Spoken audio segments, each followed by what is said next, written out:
Edmonton Sports Talk. My God, I love this. My name's Jay Milne. #Blue. Our sports update deliverer, the Koob. I'm Zachary Kubusch, and you're up today. You know what, Reid? You might be honest. All right, here's what's going on in the nest.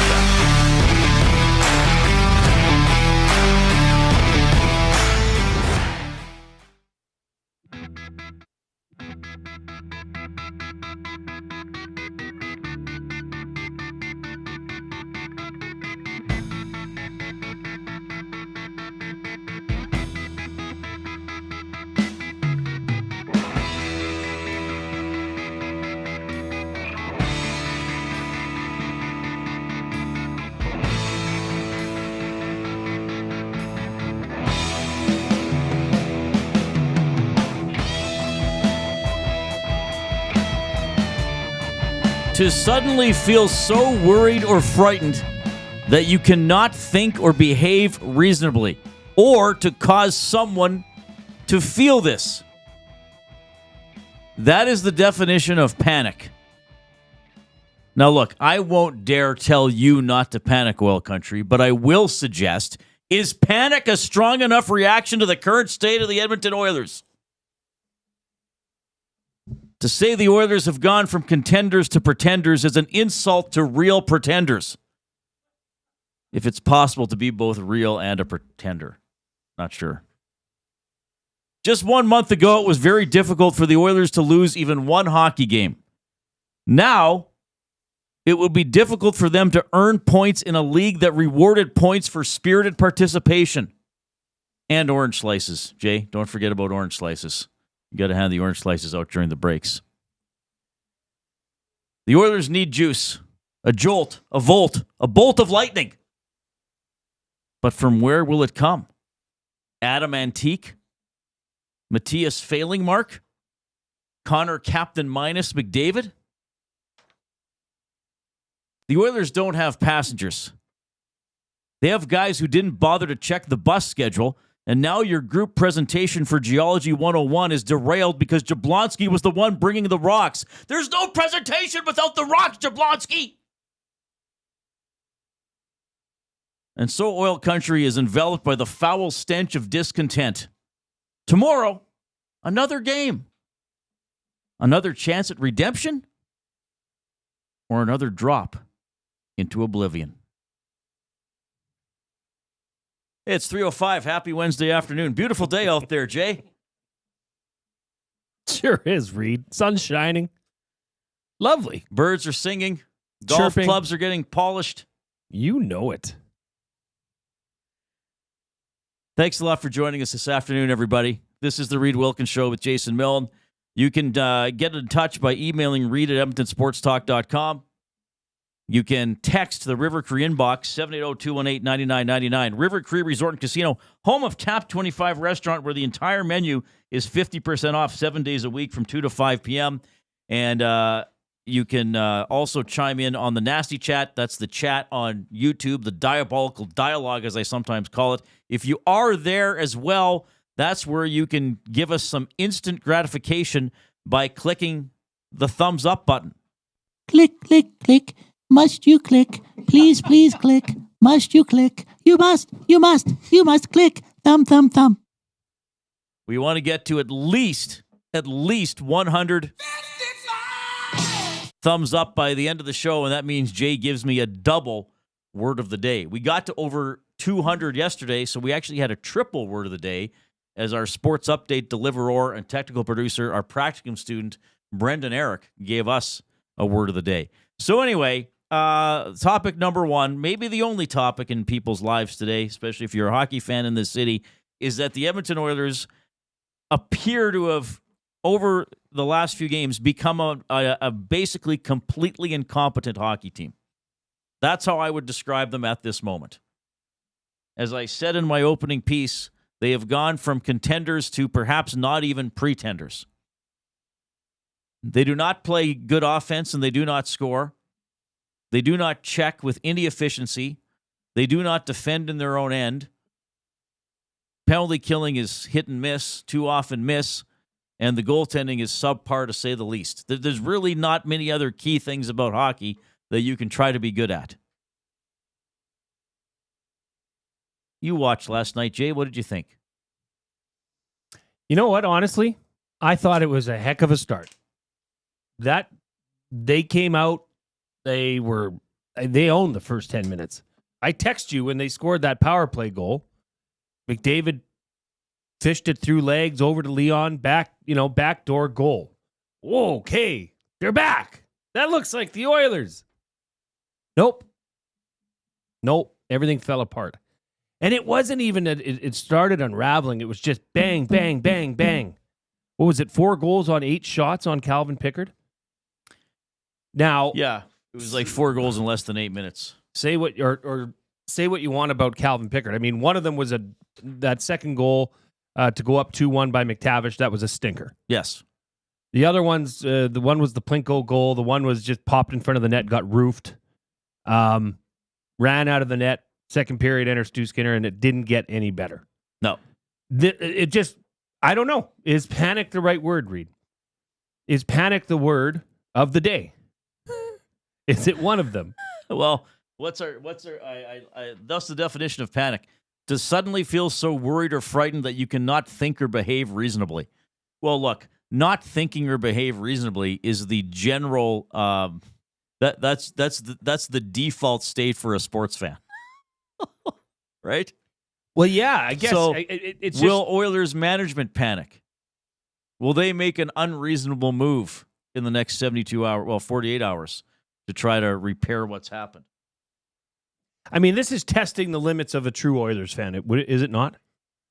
To say, okay, this team slumps. This is not the first time this has happened. This happens. That team will pull themselves out of it. This is really pressing that boundary, is it not? Well, for fans? Yeah. Well, probably. But I don't know. I'm used to people being up and down. Well, of course, but even you and I sitting here looking at this team and what happened after what happened on that 5-game road trip. Well, they, as I said, it looks like victory is impossible for them to find. And it's, we know before the Four Nations break, there were cracks in the armor, but they still got some points. And I was feeling, okay, that's a bit of a downturn. They're a good enough team. They can have an off night and maybe still get a point or two out of the game. Sure, you might, have a stretch of 10 games where you go 500, but they're like, they look completely lost. And here's my thing from last night. And I said this with Tom and Hernan on the GCL Diesel Oil Stream postgame show. They are totally devoid of passion. Like, they don't appear insulted that they're losing a game 4-1. It didn't appear to bother them. It didn't appear as if, okay, they even going down 2-1 and your goalie allowed not a great goal, there didn't appear to be any, you know what? We love Cal. And he's got a great record for a backup goalie, and he saved our bacon in the third period in Carolina. Okay. He made a mistake. Let's respond. Let's wake up. Let's pick some support. No, that didn't happen. 4-1 after the second period. Okay, we're in a crappy situation, but we've come back before. Let's try to win this period, or let's get one in the first 10 minutes and make it 4-2, and pick up the pace and see how Anaheim reacts. We know we're down 3. No, it was just like, let's just play lackadaisical, uninspired hockey. And that's what's the strangest to me. Losing a game is not strange to me. No. Having a team even have a slump is not strange to me. I'll go 4-5-1 in 10 or what, like, that's not strange to me. What's strange to me is that there just appears to be an unusually high level of disinterest in the result of the hockey game. And I hate saying that because usually I don't criticize effort and passion. I often get criticized when other people do. Oilers lose a game, Elks lose a game, maybe Oilers lose 4-2, maybe the Elks lose, 25-17. Well, why didn't they try harder to tackle? Why didn't they tackle that guy on that play? Why didn't they stop that shot? Well, Sometimes things happen. It's not always a lack of effort. It's not always a lack of passion. Sometimes you get beat. Sometimes you're 5% worse than you were in your previous game. But in this case, what we've seen in the Oilers, certainly since they came back from the break, it's like, who are these guys? Where's the team that was never out of it? Where's the team that could have a bad period and then crank it up and get back in the game? Or where's a team when you do dominate the first 10 minutes of the game, you're not only up 1-0, you're up 2 or 3-0, and you've really put the other team in the hole. Like, Anaheim survived that first 10 minutes. They barely hung on. I mean, they never touched the puck. I mean, you texted me after that goal. I was sitting with Jasmine and Tommy last night, and I was like, man, it looks like, all right, here are the Oilers. They're interested. They're coming out on their toes. They want the puck. They're keeping the puck. They're buzzing around the net. They don't finish. They do finally get the power play goal, and less than 2 minutes later, Anaheim ties it. So at 11:57 of the first period, the Anaheim Ducks are saying, okay, we did have a breakaway. And then we were gifted a scoring chance by Draisaitl, who, quite frankly, as great a season as he is having, and to me, he's still the Hart Trophy candidate, played a despicable game. So now, instead of the Oilers maybe having the lift of coming out and saying, we dominated the first half of this period, we're back in our own building for the first time in almost a month, our fans are noisy and excited and believing us in this again, and we're up 2 or 3-0.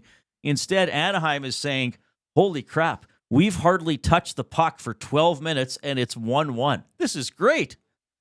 And then they're up 2-1, and then they're up 3-1, and then they're up 4-1, and the Oilers come out for the start of the second period and basically say, yeah, I guess it's not our night. It's 4-1 Anaheim. Good for them. That's cool.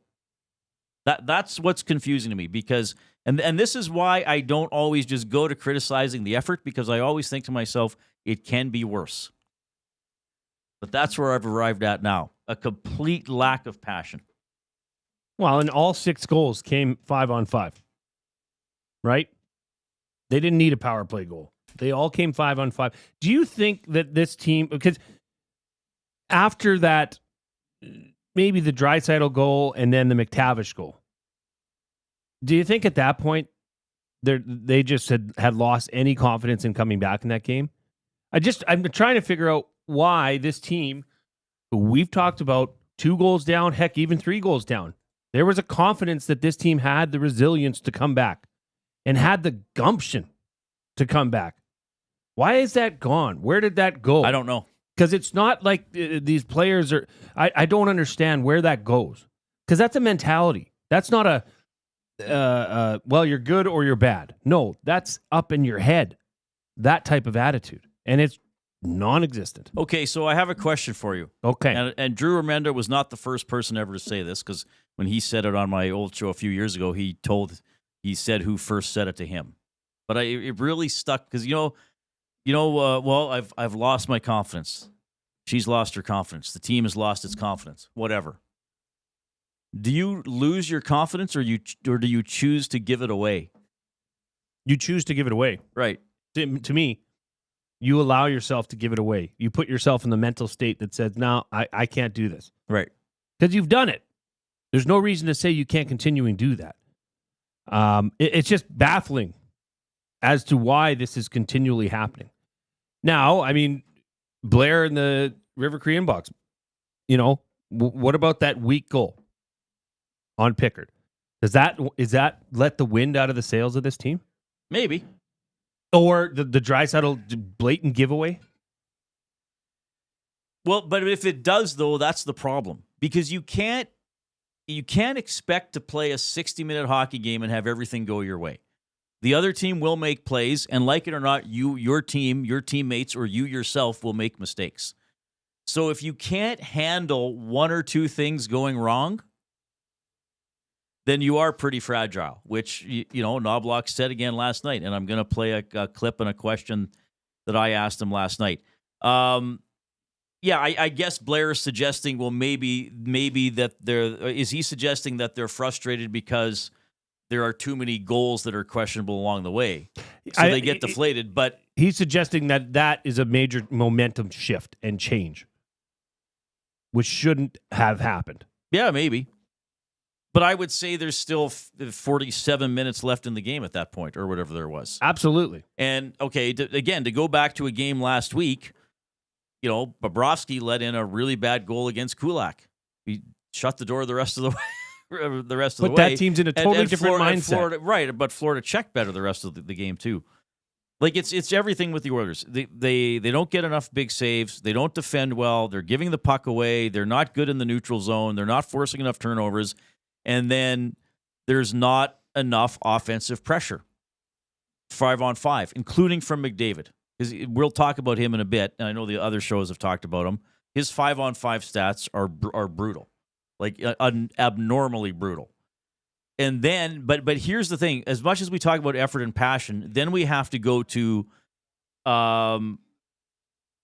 did they just, like, what's the norm? Is this the norm?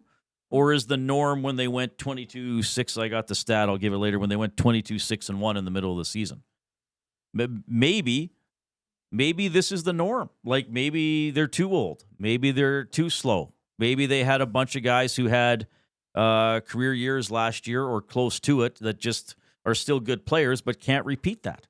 See, I don't know if I can buy that, because we've had evidence this season that this team has that mental capacity to overcome a deficit and be stubborn and get on their horse and come back in games, or just outright dominate a game. We've seen it like in 2025, we've seen it. Yeah. So I just don't know how that so rapidly erodes. Well, that's the big question. And again, it's not just that they're losing or they're having an off night or two. And again, there are two teams out there. The other team's trying just as hard, or maybe harder, than the Oilers in some cases. What's surprising to me is how far it's slipped in the last few weeks. Sure. But it started before the Four Nations face-off. Apparently that break didn't help them at all, because they haven't looked refreshed. I know they were on the road. I don't know. Maybe it changes tomorrow against Montreal. Maybe last night was the old first game back after a road trip. Sometimes you're not that good. Maybe we're going to be saying that 2 weeks from now. Maybe they go win 6 of their next 7 and they look quote unquote normal. But, they're not they haven't lost, 3-2 or 4-3 in a shootout, and you're still getting points and you still have chances to win. I mean, Philadelphia down 2 after 2, right? Washington never really had a chance. Tampa Bay, they got ahead. You weren't going to catch up. Florida, you lose in the third period. And then you beat Carolina, and then last night it's pretty much over after the first period. Like, they're getting trampled. Like, was it 6 losses in 7 games? And at least in half those losses, you'd say, why even bother watching the third period?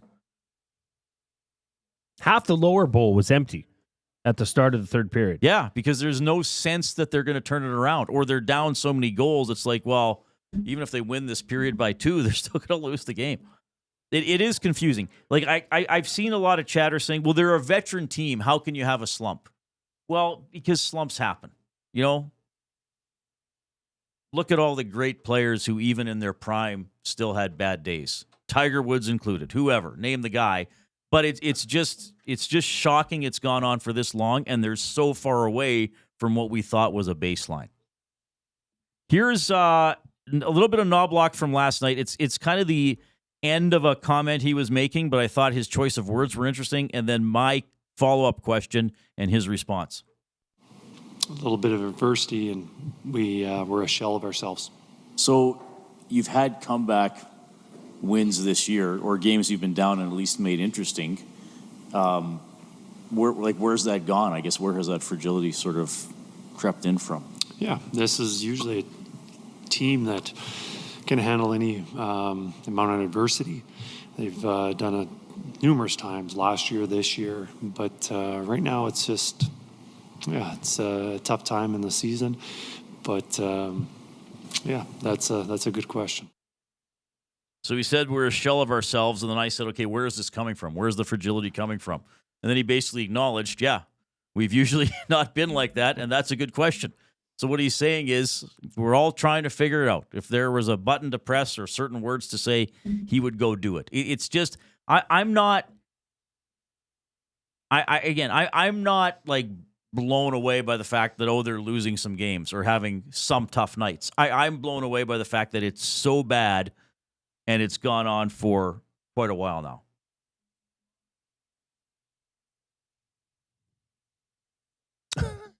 I don't know. I don't know how I feel about the head coach of the Oilers saying, good question, Reid. I don't know either. Isn't that a bit alarming? Am I alarmed by it? No. Why should I be?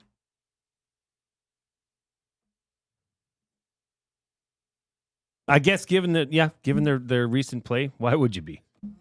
Nobody knows. Maybe they just need to go out and go out for a night on the town. Oh, maybe. Boys' night out. Let's go. Well, Ekholm's Let's not do going. it. Let's go. Let's go play some. What's the game the kids play? Brendan, what's the game the kids play? Jacks, marbles. On their. Minecraft. No, Pokemon. What's the one where you drop into the world and you play it with your like Fortnite or World of Warcraft? Yeah. Have a Fortnite night, boys. Have a couple bevies. Loosen up. Pop the collars. By the way, Ekholm did not skate today, and he might not play tomorrow. Ekholm and Klingberg were not on the ice. Skinner expected to be in goal tomorrow, and we'll dive into Ekholm a little bit more later on. But we know how he sounded, and Knobloch basically said he needed a day off, and maybe he might need a game off tomorrow against the Montreal Canadiens. That's a 7 o'clock game. We'll have a 6 o'clock Oil Stream pregame show here on Edmonton Sports Talk. I want to quickly tease my top three. You can make it your top three as well for Food Sausage. I'm going to have my top three negative Oilers hot takes, but send us yours. Sure. Because if yours are good ones, I'll bump some of mine off the list and we'll put them in. So negative Oilers hot takes coming up in about 20 minutes. 780-218-9999 is the River Cree Resort and Casino inbox. You can email Reid at EdmontonSportsTalk.com. You can put them in the nasty chat as well. Your negative Oilers hot take. So, to me, a hot take is something outrageous and unrealistic and perhaps even humorous. So it's like your negative Oilers hot take. You have an incredible off-topic topic coming up. Yeah. You had a major life discovery this morning. I did. You and your wife, perhaps the most meaningful thing you've done together since you've created your children. Correct. That's coming up on Edmonton Sports Talk.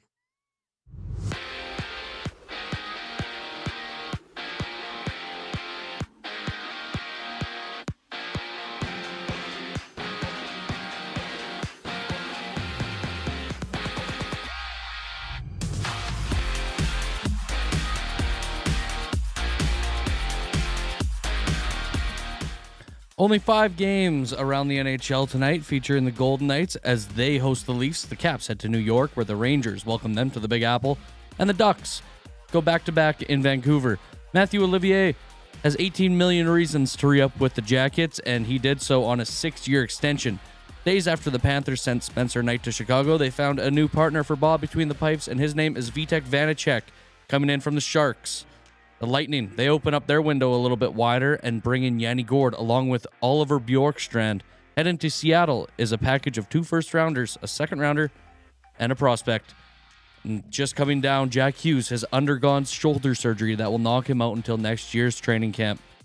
8 games across the hard court, including Utah and Washington. The Wolves take on the Hornets, and Charlotte. The Heat, rather. Go to the land to tip off against the Cavs. This sports update is brought to you by Paramount Flooring, proudly serving Edmonton and area over the last 30 years. Their showroom offers all the best and latest in flooring, tiles, and area rugs. Tell them that EST sent you for 10% off your next purchase, in-store or online at ParamountFlooring.ca. Reid and Jay, right back after the break. My name is Brendan Eric, and you're up to date. GCL Diesel has been serving oil country since 1972. From diesel cars to SUVs to pickups. From farm tractors to school buses to a big rig. From diesel generators to forklifts, GCL can test, troubleshoot, and repair all diesel fuel system components. Whether it's injectors, pumps, turbos, filters, or additive, GCL has the parts you need to keep your diesel running the way it should. For genuine diesel parts at wholesale prices, visit GCL Diesel in the West End or online at gcldiesel.com. GCL Diesel. Diesel understood. Food Sausages makes their meat with nothing but the best local ingredients. From chicken, beef, and pork, their gluten-free sausages are packed with flavor. Every single bite. Get a 10% discount when mentioning Edmonton Sports Talk in-store or use the code EST when shopping online at foodsausages.ca. Plus, you get free delivery on orders of $100 or more. Find them at 6736 99th Street. Food Sausages. You can't beat our meat. Hey Edmonton, ready to take advantage of lower rates and better pricing? South Fort Chevrolet in Fort Saskatchewan has you covered. From rugged trucks to sleek SUVs. And with over 40 years in business, you can trust that you're getting the best deal on your new ride. As the proud title sponsor of the Nielsen Show, EST listeners can drive a little to save a lot with South Fort Chevrolet's transparent pricing and down-to-earth sales team.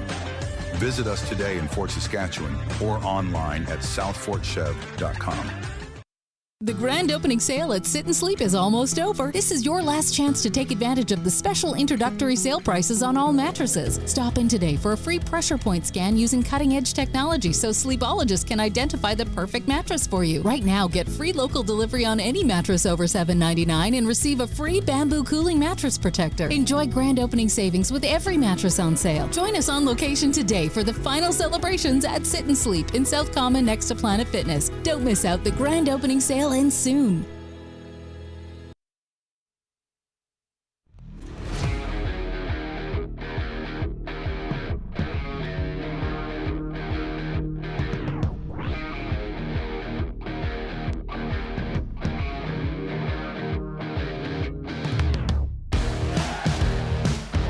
Well, forget about the foul stench of discontent. We have a very strong orange scent here in the EST studio. What is going on? Is that your shirt?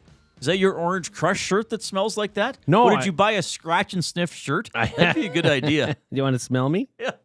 Come smell me. Scratch my shirt and smell me. Scratch my shirt and smell me. Actually, that would be our top 3 things you shouldn't say when meeting somebody. Oh, by the way, it's a bodysuit.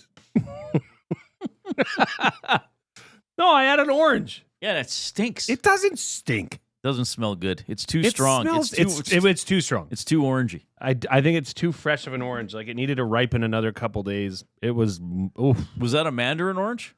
It's a Kisses or something. It's just a little guy. They fit in the lunch kits, so that's why we get them. But it was, punched me in the face. It really smells orangey. Yeah, well, that's what I don't enjoy the smell. Of oranges? No. I don't, because that's another one of my allergies is it's nothing like my nut allergy, but I have a bit of a citrus thing. Oh, now you tell me. So that's why I don't eat oranges. Well, that's why you don't like the smell. Yeah, it smells bad. You don't enjoy the so orangey. The sultry sense of Satsuma? It's like, to quote Spinal Tap, how much more orange could it be? None more orange. You don't know what that's a reference to. I do not. So in the movie, they had, this was in the early 80s, they made an album that was, the cover was all black. And when they got the pressing of it, the one guitar player says, it's like, how much more black could it be? None more black. Somebody will remember that. All right. 780-218-9999 is the River Cree inbox. Jay says he has a submission that's going to get used, so one of mine will get bumped off. Top 3 negative Oilers hot takes coming up in about 15 minutes, maybe less than that. Oilers did skate today. So, again, Klingberg and Ekholm not on the ice. Stuart Skinner expected to start in goal tomorrow. We'll get to some clips from Chris Knoblauch and from Leon Draisaitl when we bring you the Oil Understood coming up. That'll be a little after 4 o'clock. Draisaitl will talk about that F word, fragile. He'll talk about going -4 last night, and Knoblauch will expand a little bit on the situation with Mattias Ekholm. But Jay had a bit of a life-changing experience today, and that is our off-topic topic for William Huff. Since 1952, William Huff has provided industry-leading advertising solutions for thousands of valued clients. Their unparalleled customer service, combined with decades of industry expertise and a desire to make every job the very best it can be, is what they call the William Huff Advantage. Visit their website, williamhuff.com. Give them a shout, 780-454-4536. So my wife and I went into Sherwood Park today to get some groceries. We go to our local spot we always go to. They know us. We know them. And we were leaving, and we noticed when we went in first, all brand new produce stands. Brand new. I said, April, look at those produce stands. Man, they look shiny. Well, kept shopping. And then we leave, and here's all the old produce stands just lined up outside. So my wife has her own small business, and she could use shelving for trade shows, etc. So we immediately did a U-turn and went back in and talked to the manager and said, hey, what are you guys planning on doing with the old produce shelves? Because they're all on wheels. There's racks that are adjustable. It'd be great for a trade show situation. Oh, they're just going to the dump. What? Oh. So here we go out and we're like, hey, well, let's go home. Let's get the horse trailer and come back and snag some of these before they're gone. Then we go outside and check them out again. And here we're approached by, I'll say, a shady suspect. And this fella comes up and says, what are you guys looking at these for? I said, oh, the manager inside said that they're just going to send these to the dump. So we're going to go and get our trailer and come back and take some. And he says, well, I'm actually I've been given the job of disposing of these. And I've posted them on Facebook Marketplace and I'm selling them as we speak.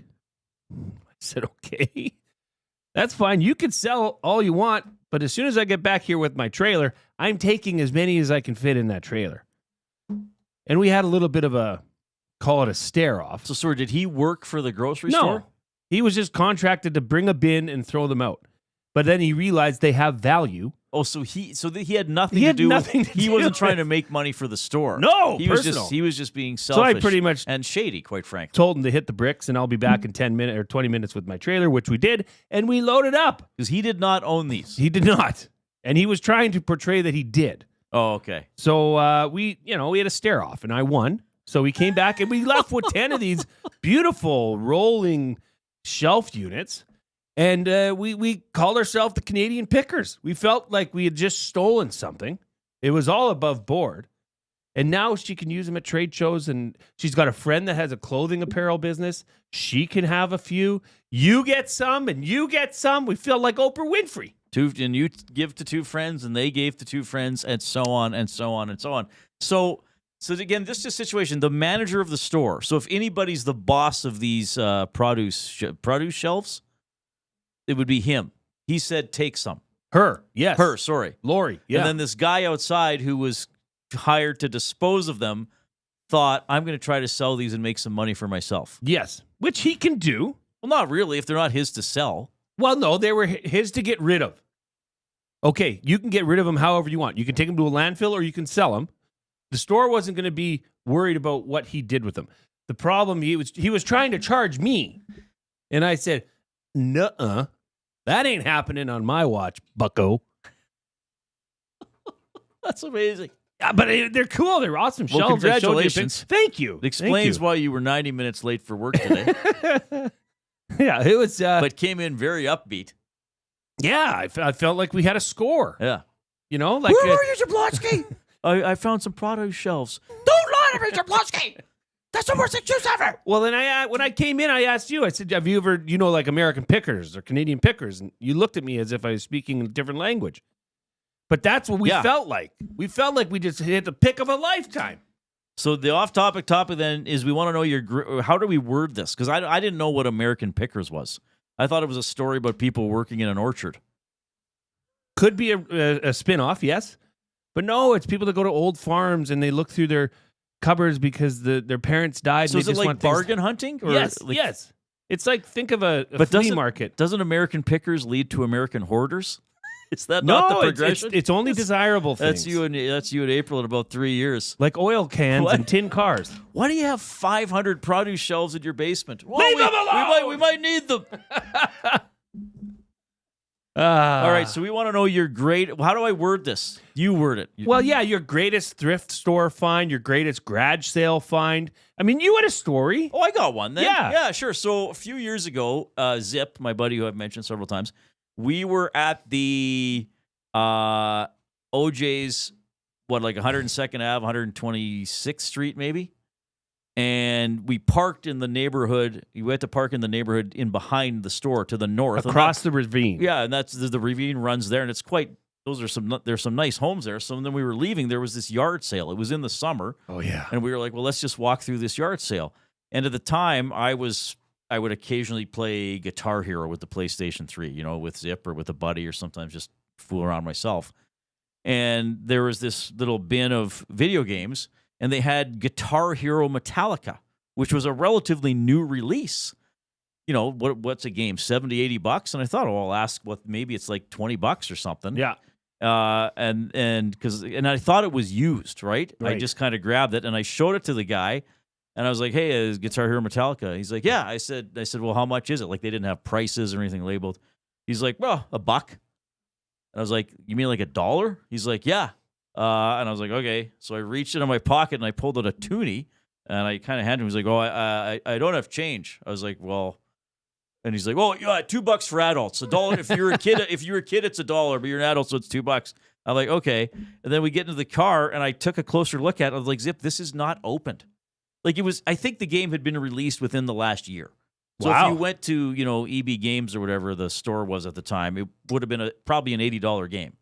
I got it for $2. So Zip and What a score. Zip and I played it a few times, and I got her $2 out of it. It was just funny how I didn't have a loony and he didn't have change, so he immediately doubled the price from $1 to $2.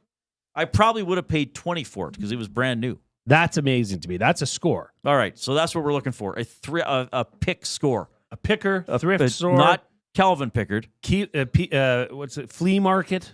Okay, bargain. Something you bargained for and you won. Yeah, or you find something that you've always wanted. Like I did. I took one over today. That was big. Huge score. I mean, if you need shelf units, you know who to talk to now. Jay Milne. $50 a piece. Jay and Edmonton Sports. Yeah, no, Jay can sell them like that guy was tried to in the parking lot. Yeah, right. So that's our off-topic topic for William Huff. Your greatest pick, your greatest bargain find, your greatest thrift victory. Yeah. Yeah. Sweet. That's pretty good. I'm proud of you, buddy. I have a problem with garage sales, though. I can't drive back past one. If I see a garage sale sign, I will follow. You have to stop? Yes. How come? What are you hoping to find? Beer signs, like neons. Oh, you collect them? Yeah, I have a whole didn't whack know of that. them. Yeah. You've never been in my basement. No, I've just been, I wasn't invited into the house. Well, come for the sleepover. Yeah, like Stay you for the just want me to neons. sleep over the first time I go to your house. I would have preferred to go to the house casually when I was picking you up to golf, meeting Koob the corgi. Yeah. And then maybe I would think, like, is this a place I would sleep? As opposed to, like, first time over, get in the spare bedroom. Sounds like something slithering under the bed. No, there isn't. Get in there. Yeah, I like neons. I'm hoping to find neons or any old beer memorabilia. Oh, that's neat. I like that stuff. Well, if I ever see something, I'll pick it up keep for me you. in mind. And you too, nasties. 780-218-9999 is the River Cree Resort and Casino inbox. Portions of this hour, by the way, presented by Canadian Brewhouse. Did you know it's time for a wing throwdown at the Canadian Brewhouse? Hello. Do you know what the battle is? No. Fuego Verde versus Honey Blaze. Who's taking the crown? Hit up the Canadian Brewhouse for wing night. Our house is your house. All right, top 3 negative Oilers hot takes coming up. We want your submissions to 780-218-9999. Email Reid at EdmontonSportsTalk.com, and you're going to hear from Knobloch and Draisaitl. All ahead.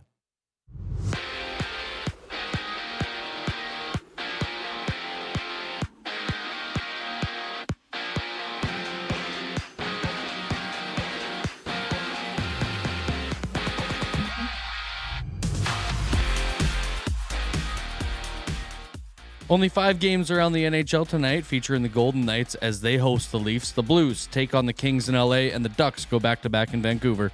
Matthew Olivier has 18 million reasons to re-up with the Jackets, and he did so on a 6-year extension. Days after the Panthers sent Spencer Knight to Chicago, they found a new partner for Bob in Vitek Vanacek from the Sharks, and the Lightning open up their window a little wider as they bring in Yanni Gourde alongside Oliver Bjorkstrand. Heading to Seattle is a package of 2 first-rounders, a second, and a prospect. And it just came down. Jack Hughes has undergone shoulder surgery that knocks him out until next year's training camp.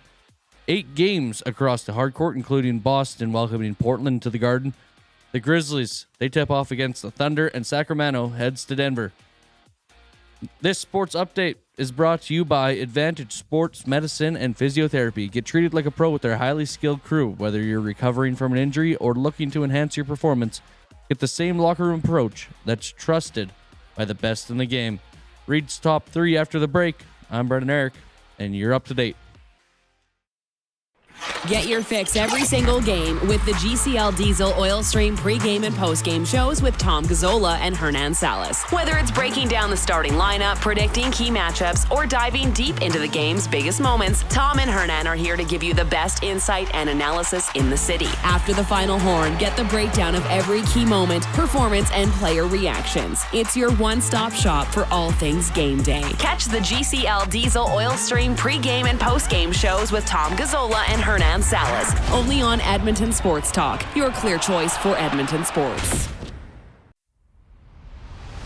Do you have pets? Horses? Chickens? Did the place you used to get your feed recently close down? Have no fear. Clover Bar Feeds is here. Whether it's dogs, cats, horses, or chickens, Clover Bar Feeds has you covered. Offering a large variety of food and feed, you can trust the experts at Clover Bar Feeds. They've been family owned and operated for over 60 years. This means you can expect nothing less than top-notch service and selection. Come visit them at 200 Portage Close in Sherwood Park, or visit them online at cloverbarfeeds.com.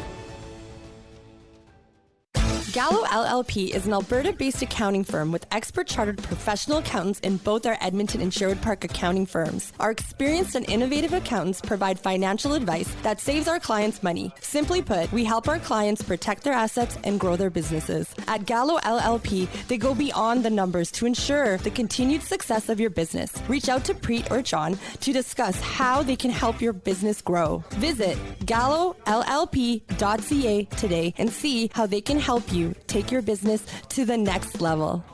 Looking for quality building materials and friendly advice? Visit us at Windsor Plywood Leduc, family owned and locally run since 1993. From interior materials for doors, flooring, baseboards, and all the finishing touches to all you need for your outdoor projects like cedar lumber for decks and fences, plus all the plywood you'd need. Our full-time on-staff carpenter can help with anything odd-sized or custom, and from domestic hardwoods to exotic selections, we've got you covered. And if we don't have it, we'll track it down for you. Windsor Plywood Leduc. We're the experts you need to know.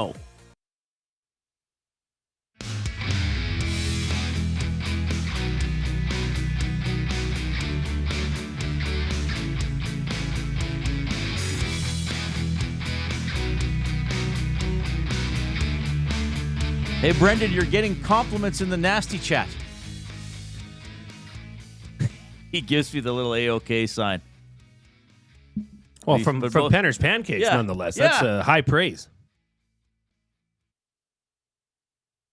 It's good. I said you're getting compliments in the nasty chat. Thank you. It's the kindly chat when it comes to you. I appreciate it. No, it's bumpy over here, so I got to try and pay attention to what I'm doing. You're doing a great job. Thank you. Don't pay any attention to me.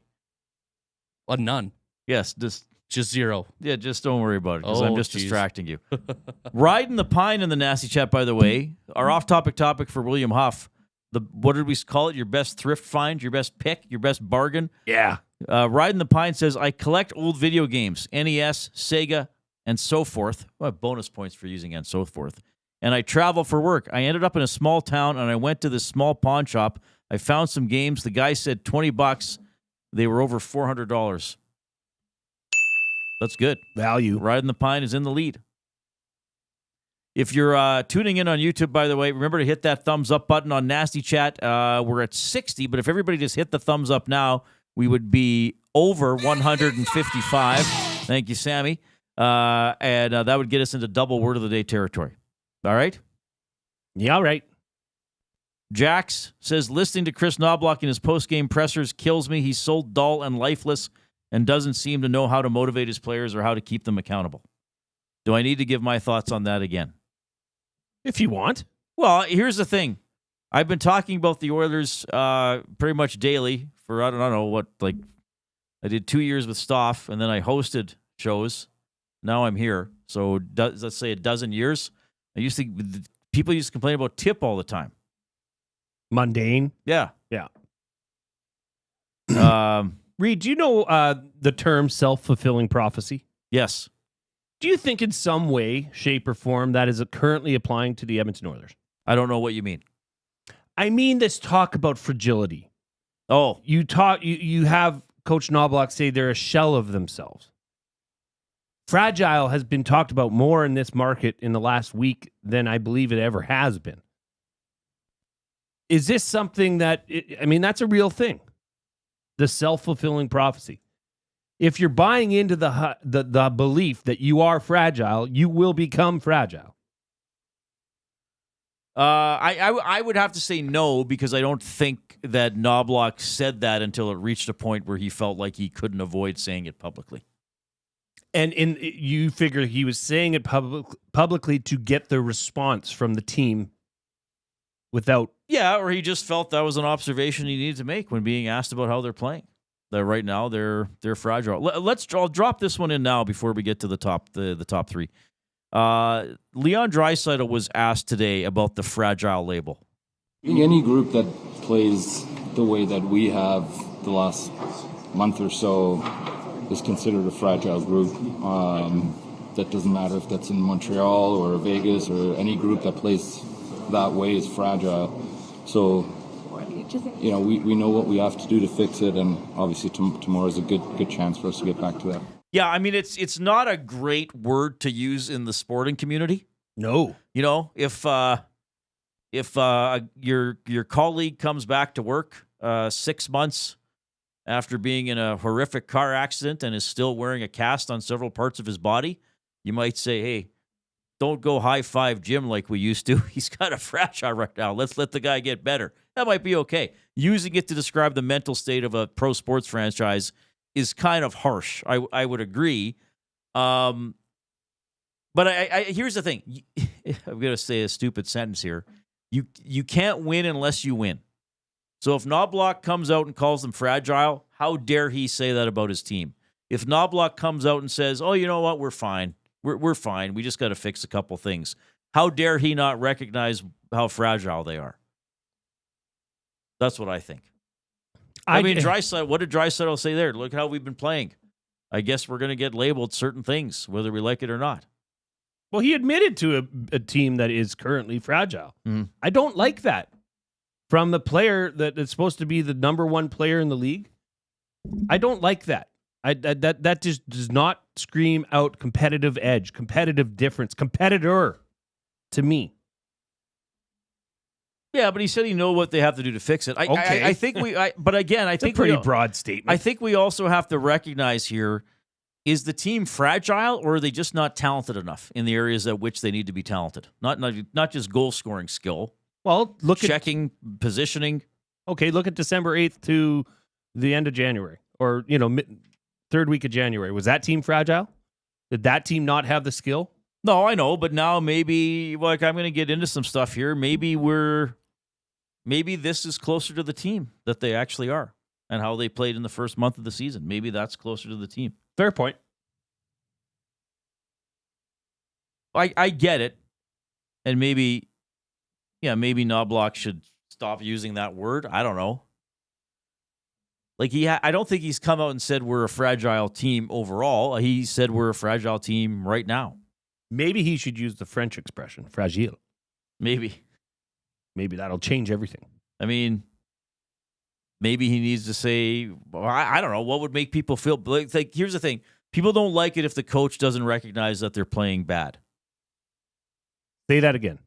I think fans don't like it if the coach refuses to say that they're playing bad. Sure. then they get frustrated. They want accountability. They're like, well, how does he not know? We know. He's the coach. How come he doesn't know? Even though he does know. Like, I remember Tippett. People used to get mad at Tippett because he used to say, well, we're chasing the game. We're chasing the game. And then Rob and I would get, why doesn't he use a different phrase? Or why doesn't he coach them so they don't chase the game? Things like that. Maybe he could have used a better word than fragile. Like, maybe he could have said, you know what, we don't have that energy to come back right now, or we're not as confident right now. But then people are going to be like, well, why doesn't he make them more confident? Like, you can't win unless you win. And it's not the term used that I have a problem with. It's the actual, it's just this keeps compounding and it keeps getting worse. And now they're a shell of themselves. Right. Right? Your problem is that it's happening. But I think we have listeners who are mad that he's using that word, though.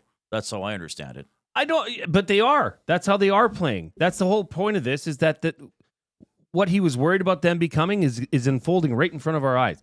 And then you have Draisaitl say, but we know how to get ourselves out of it. Do you? So Make it so, number one. You didn't last night?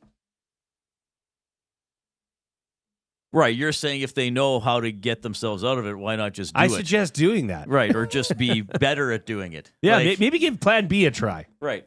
Because plan A didn't work last night. Yeah. And again, a loss is a loss, but sometimes it is different to lose, 2-1 or 3-2 than to lose 6-2 when you've pretty much lost after the first period. That was a meltdown. Yeah. And I don't know. Do you want to take Reid's top three to next? Or do you want to try squeeze it in? I think you need time for this. Though it depends what we have coming in.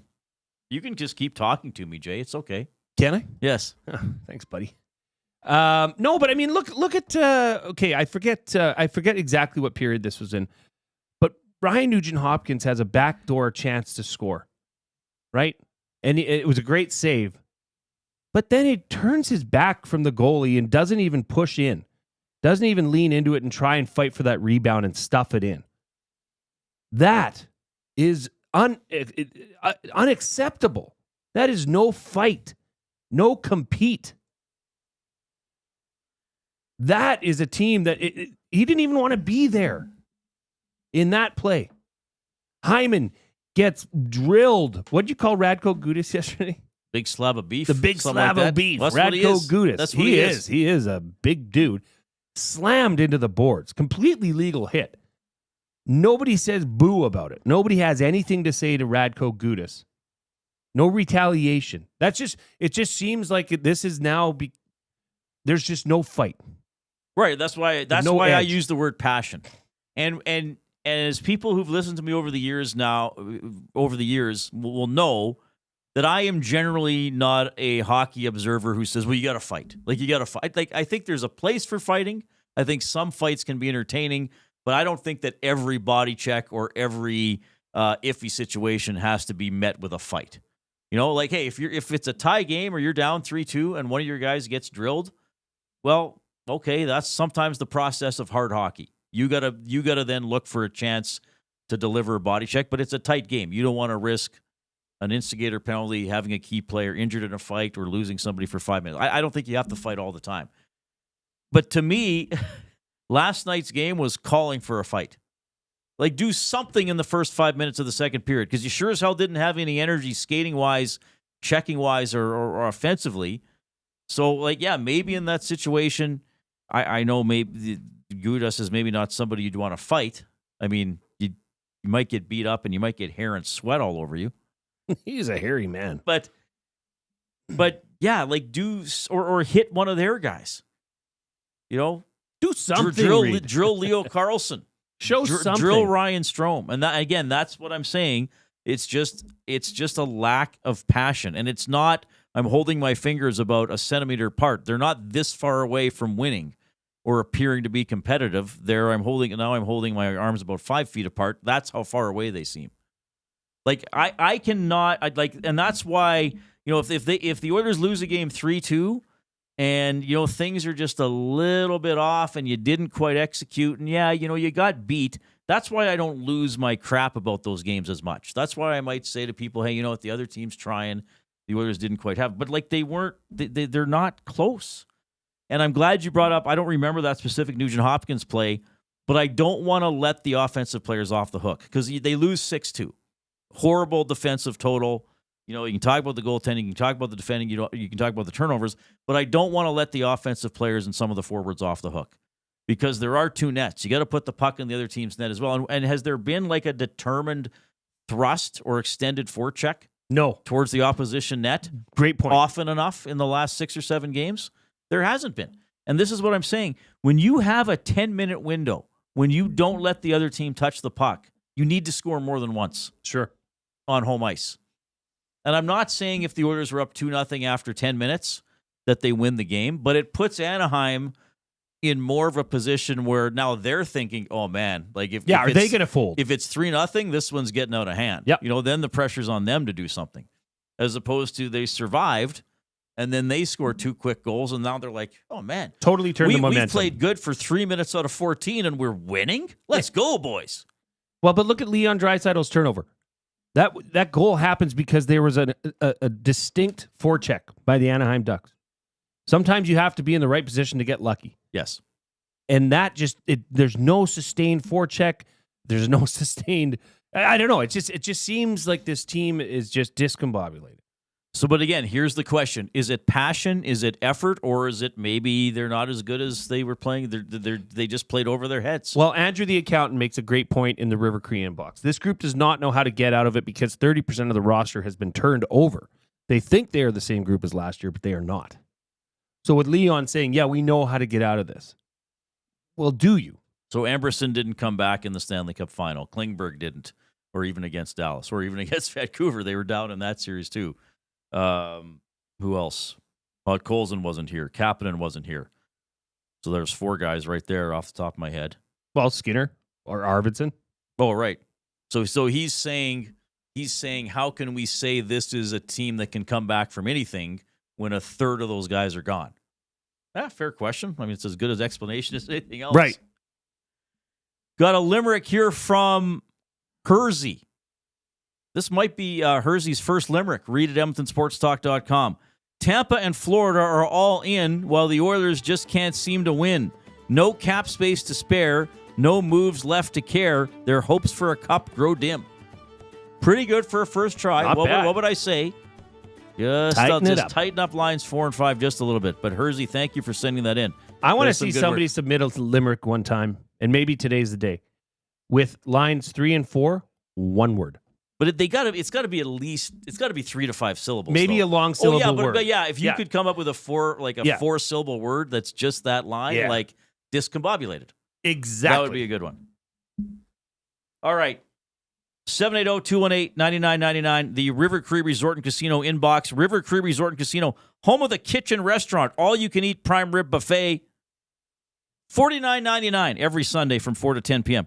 We got our top 3 and yours, our top 3 negative Oilers hot takes for food sausage. We have the oil understood for GCL Diesel. More from Draisaitl and Knobloch. Here's the 4 o'clock break.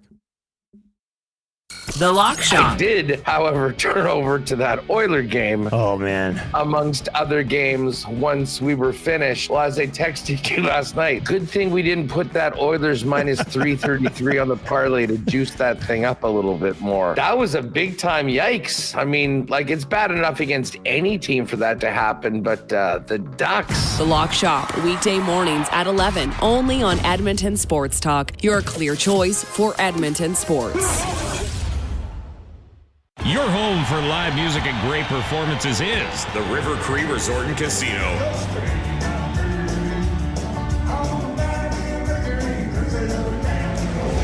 Don't miss the internationally recognized tribute, the Alan Jackson Experience, April 18th at the River Cree Resort and Casino. Get your tickets at rivercreeresort.com. River Cree Resort and Casino. Excitement? Bet on it. Celebrating 70 years in the signage industry, William Huff Advertising is the most recognized name in the game. An in-house, one-stop shop for all of your design, print, and installation needs. William Huff provides quality graphic solutions for everyone. Here in our City of Champions and throughout the nation, they are the preferred signage partner entrusted by many of the biggest corporations, pro sports teams, and organizations to bring their identity to life. Recognize the name, get in the game. WilliamHuff.com. Play more tables and games. Play more tables and games. Make the most of your bad game.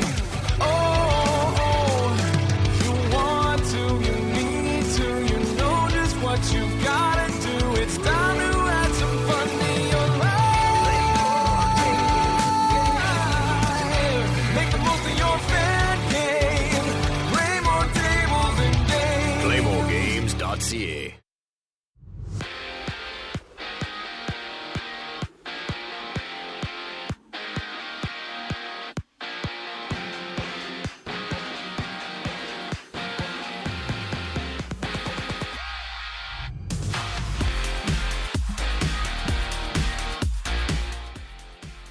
Only 5 games around the NHL tonight, featuring the Golden Knights as they host the Leafs. The Blues take on the Kings in LA, and the Ducks go back-to-back in Vancouver. Matthew Olivier has 18 million reasons to re-up with the Jackets, and he did so for a 6-year extension. Days after the Panthers sent Spencer Knight to Chicago, they found a new partner for Bob in Vitek Vanacek from the Sharks, and the Lightning open up their window a little wider as they bring in Yanni Gourde along with Oliver Bjorkstrand. Heading to Seattle is a package of 2 first-rounders, a second, and a prospect. Also, Jack Hughes has undergone shoulder surgery that's going to end his season early. The NFL is 5 days away from opening free agency, and it's getting busy as Sam Hubbard announced his retirement at 29 years of age. Gardner Minshew, Christian Kirk, and Tyler Lockett have been released. And sticking with the Seahawks receiving corps, DK Metcalf has requested a trade out of Seattle. The Oil understood next. My name is Brendan Eric, and you're up to date.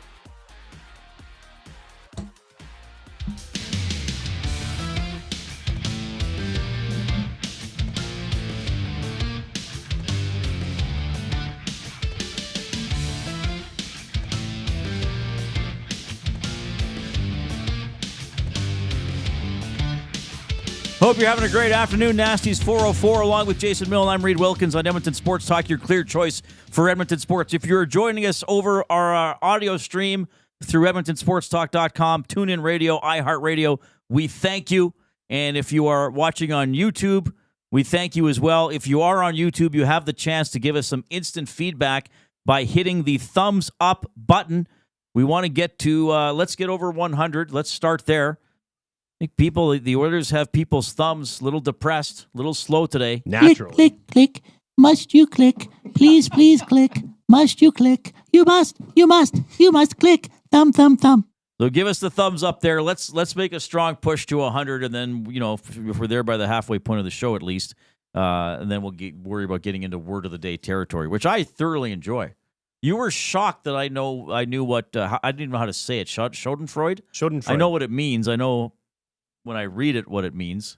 I was just in a state of disbelief. Taking joy in other people's mystery. There have been a couple words you've been like, wow, you know what that means? I didn't know. I guess I shouldn't be surprised. I didn't know what decoct meant. By the way, it's spelled DECOCT. I don't even remember what it means. You've also forgotten. Yeah. Well, perhaps we're not learning as much as we thought. Reid, if I used to have a list and Dustin threw it away. Oh, Papa Homer, you are so learned. Learned, son. It's pronounced learned. There we go. So yes, let's get a little bit of a rally going here with the thumbs up. Remember, if you are tuning into Edmonton Sports Talk, whether you're a more recent listener or you joined us when the station started, a lot of you were listening when it was TSN 1260. A lot of our colleagues, of course, worked there. Jay, thank you, and tell a couple people about the station. We're still getting. Who are you guys? What are you guys? Do you work with this person and it's not someone we work with? I still have people asking me, well, what time are you on Ched now? I don't hear you in your usual slot. No, because I'm not there anymore. So you got to tell people, hey, Edmonton Sports Talk, it's these, and like we're not some kooky fly-by-night shady operation that's going to be gone in 2 weeks. This is our life. We're here to stay, baby. Yeah. As Bon Jovi once said, it's our life. Shake it up like bad medicine. Something like that.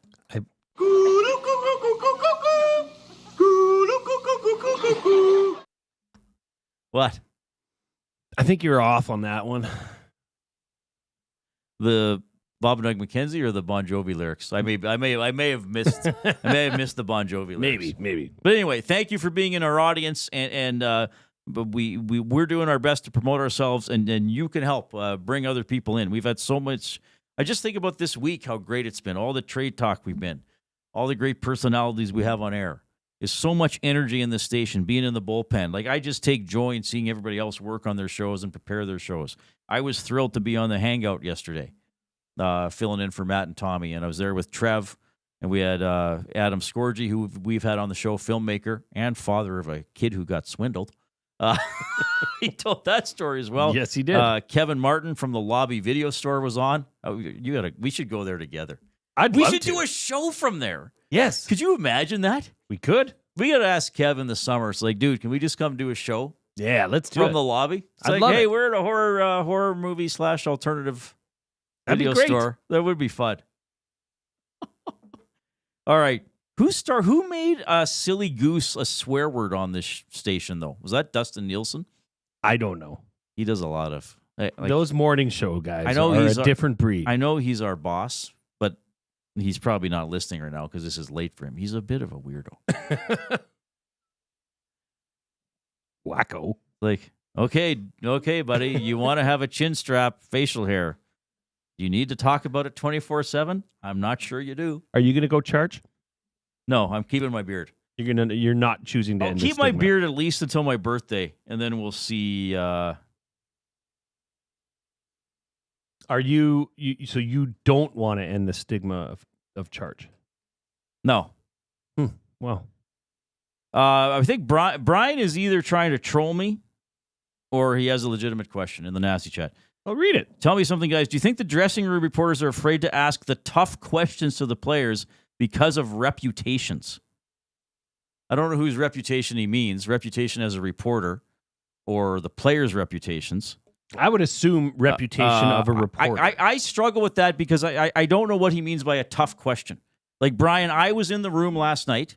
If you listened to the post game, maybe you didn't. If you didn't, that's fine. I asked Nuge 2 questions and I asked Knobloch 2 questions. I didn't ask Perry a question. I guess my question to you, Brian, is what question do you think I personally should have asked? Yeah. And then I can tell you if I think that would have been an appropriate question. That's a great comment. I can tell you this. I'm not afraid to ask questions, but there are ways to present your questions that are more likely to get an answer. Okay, when the Oilers lose a game, the players don't like losing. It's a totally different vibe in the dressing room after again. Like, there's no music playing. Guys have their heads down. They're not making eye contact with each other. They want to get home. After the game, you go in. There's music playing. They're happy. You know, they're usually they don't have everybody in there. Guys are already starting to go. So. Like, I don't know if Brian just considers a tough question, like going up to a player and saying, well, you suck. Why is that? That would not be a professional or appropriate. Yeah, give us an example. Yeah, give me an example of a question I should have asked last night, Brian. So you spoke with the coach and RNH. There's scrums, right? Yeah. There's availabilities Nuge, I asked 2 questions. Knobloch, I asked 2 questions. And obviously other reporters asked questions as well. I guess I can just answer for myself, Brian. I am not afraid to ask questions. I don't even know what he means, and he says because of reputations. But again, I want the question answered, right? I mean, you played You must have been interviewed after games. Yeah, not so much. You probably didn't like it as much after a loss.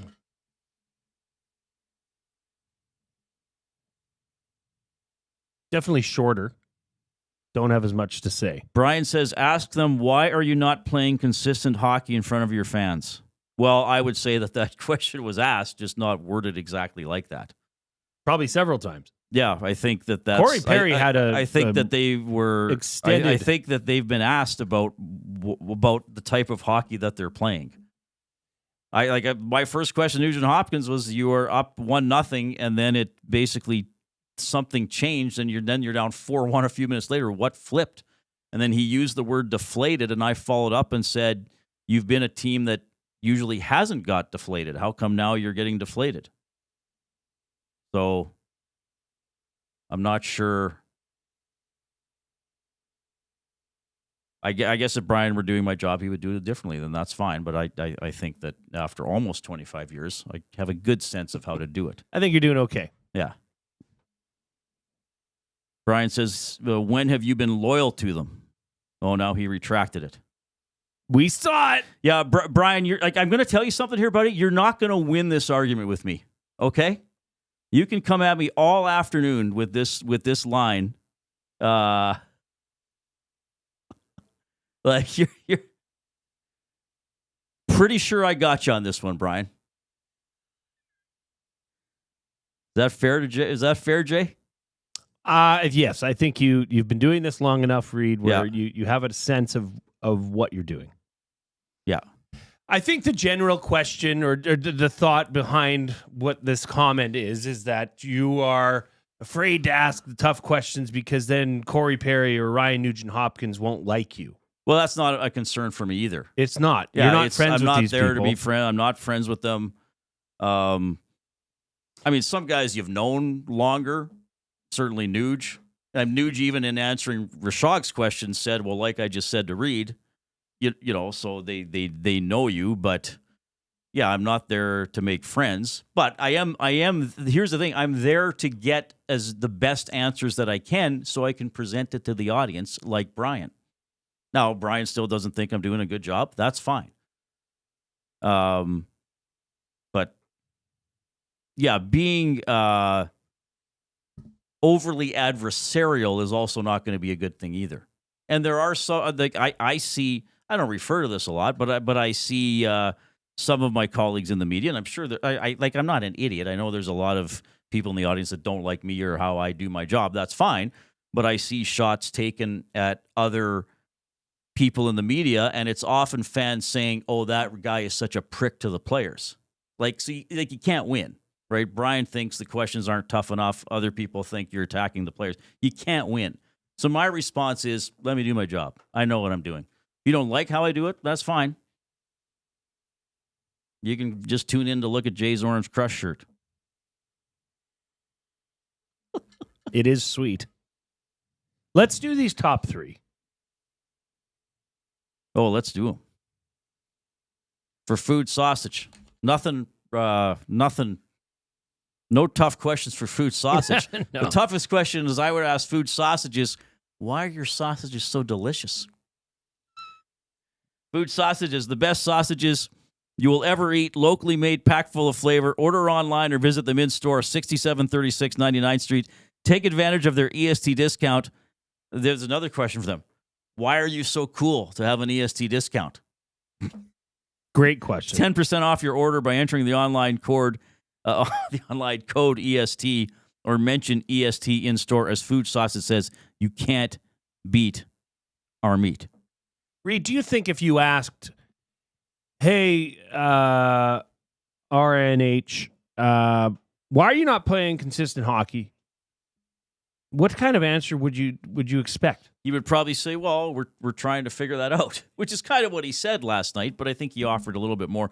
I think maybe that listener in the Nasty Chat, because he kind of mentioned that I should ask questions of maybe from like a fan standpoint, but I'd sooner get it like going in there and say, well, why aren't you playing harder for the fan? Or do you realize you disappointed the fans tonight? They're going to say, well, yeah, but like we disappointed ourselves too. I'd sooner get something more meaty out of it. Like, we needed to have guys standing in A and B, and they were standing in spots C and D, and that's why that goal went in, right?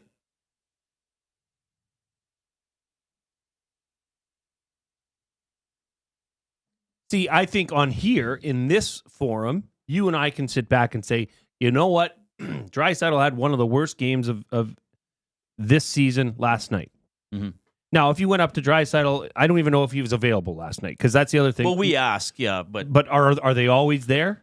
If you usually, if they're asked for, they'll be available. I should say, Ekholm was also requested last night. He was getting some treatment after the game, obviously much needed, so he didn't wind up coming out, which was fine. So you asked Leon, hey, Leon, it was your worst game of the season tonight. What do you have to say about that? A, probably not going to give you much of an answer. And B, do you think that this player is going to look at you in a positive light the next time you're in the locker room asking questions? Because you do have to concern yourself with that, no? Of just being shut out by a player? Well, that's never happened. But again, I want them to answer the question. It doesn't mean I want them to like the question, but I want them to answer the question. And it's not up to me to personally attack the player to his face. It really isn't. Draisaitl today, by the way, was asked about going -4 last night. Certainly two of the goals are on me. The other two, I don't know how much I can do there. That it was just one of those nights, and those nights happen. It's all about how you respond. All right. So what did he say? Leon basically said, and this is the thing, everybody, you, and this is why Jay and I talk about it too. But I mean, I've as often said, the onus is on you as an audience member, as a fan, as well, to think a little bit. Like certainly two of the goals are on me. Okay. I screwed up. I had an off night. He's not going to sit there and break it down, but he's saying, okay, fine, I screwed up. Sometimes puck goes going to get in my, I know I got to be better. That's what he said. And I can't remember who asked him the question today, but it was professionally worded saying, hey, you had an unusual night in terms of going to -4. That's kind of a strange night for you. And then he answered it that way. To me, that's normal and that's professional. I don't think somebody goes, Leon, -4. How dare you? What do you have to say to the people who spent money to Rogers Place tonight? That doesn't get you anywhere. Well, and when the question is presented properly, you get the honest truth out of Leon, who pretty much said, I stunk last night. I'm going to have nights like that. Everybody does. I need to be better. 2 goals were on me. Yeah. What more do you want him to say? Not much. Like that's called accountability. He's going to retire from hockey because he was -4? Like, right. I don't know. Anyway. I don't mind talking about that side of it, but yeah, I think we spent enough time on that. Our top 3 for food sausage. No. This is the sarcastic part of the show. Top 3 negative Oilers hot takes for food sausage. Number 1, Oilers' biggest problem, their first line center. Being McDavid. Wow, that is a hot take. He's having a tough stretch. Sure he is. The Oilers are 3-7-1 in their last 11 games. That's since January 30th.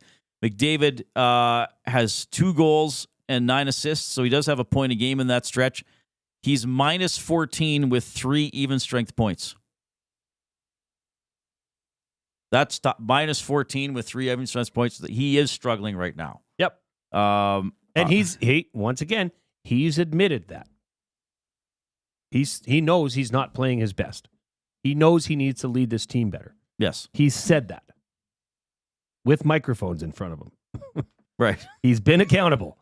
Did you have one from a listener? No, I had one from... We can kind of just put together 3 or 4. They don't have to be all mine. Ryan Nugent-Hopkins is lucky he has a no-move clause. I can't argue with that. It's a hot take. Well, he's having a tough year. I mean... I think 104 points from a couple of years ago was unusually high, but I mean, is he even on pace to get 50 this year? I don't think he is.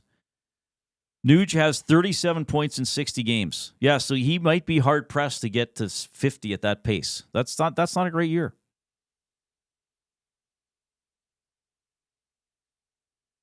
Let's take a timeout. We'll also get to the Oil Understood. We got Jed coming up. I'm sure Jed will have some opinions on the Oilers and how they're playing or perhaps what they're not doing. Here comes our buddy Brendan Eric.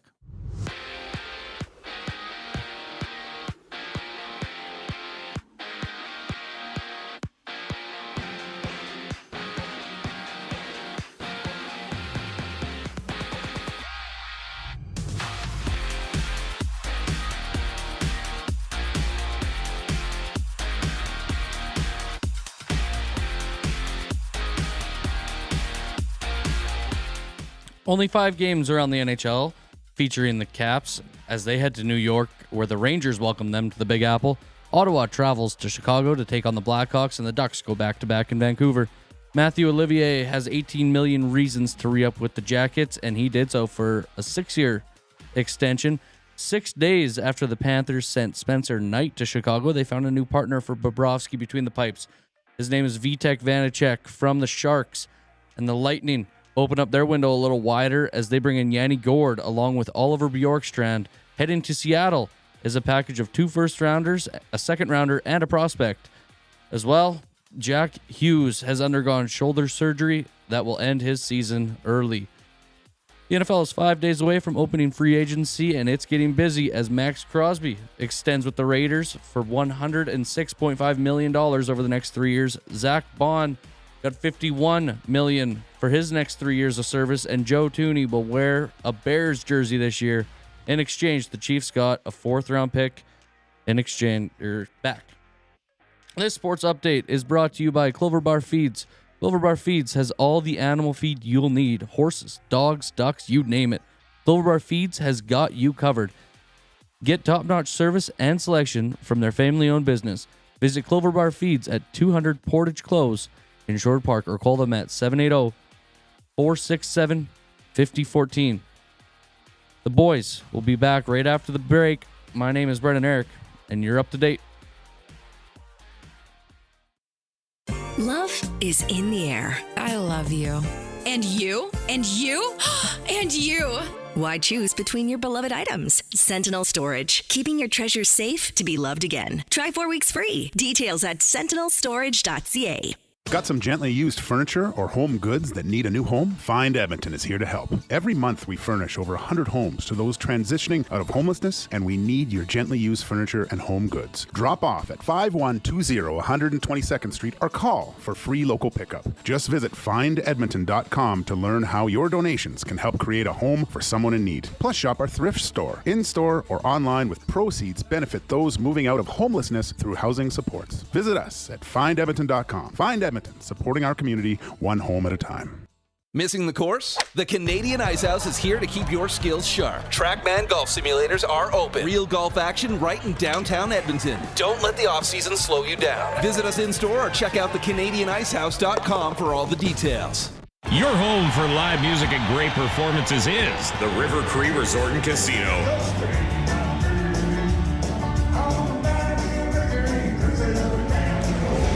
Don't miss the internationally recognized tribute, the Alan Jackson Experience, April 18th at the River Cree Resort and Casino. Get your tickets at rivercreeresort.com.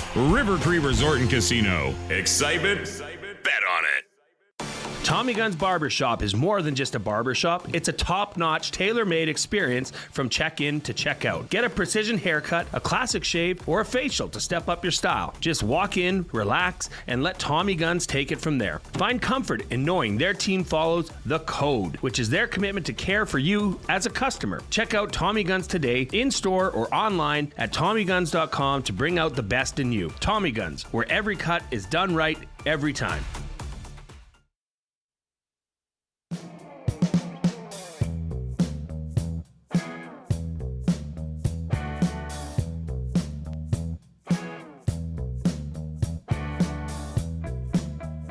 I find it interesting that the Seahawks released Tyler Lockett, and their Twitter account is just now a tribute to Tyler Lockett. Well, he was a big time Seattle Seahawk. Yeah, he was. He was the guy that would always catch a pass and go straight to the ground. But they basically cut him. Essentially. He's old, Reid. Things change. But they're almost treating it as if it's a retirement or an in memoriam. Well, he ain't going back there. Well, true. But he did take good care of his body. He's a good player. Yeah, because literally every time he would catch a pass, he would go to the ground. He never took hits. I've never seen a football player that didn't like to get hit. Yeah, but he was protecting his body. When you're in the end zone, though, the play ends, Jay. He would say they need 8 yards to get a first down, and It's he would a Seahawks roll. guy. Just chill out, Reid. But he's a good player. He was a good player. And yeah, absolutely. He was but a he good wasn't player. really I'd good at sooner yards have him after the than catch. Metcalf. Smith and Jigba is the new number one there. Oh, sure. Even over DK. Well, DK wants a trade, and I say Good. Let him go. Let go. He's in trouble. He's not. He just doesn't have it anymore. He was electric when he could take the top off a defense and they didn't know it was coming. Now you know how to stop him because he can't run routes.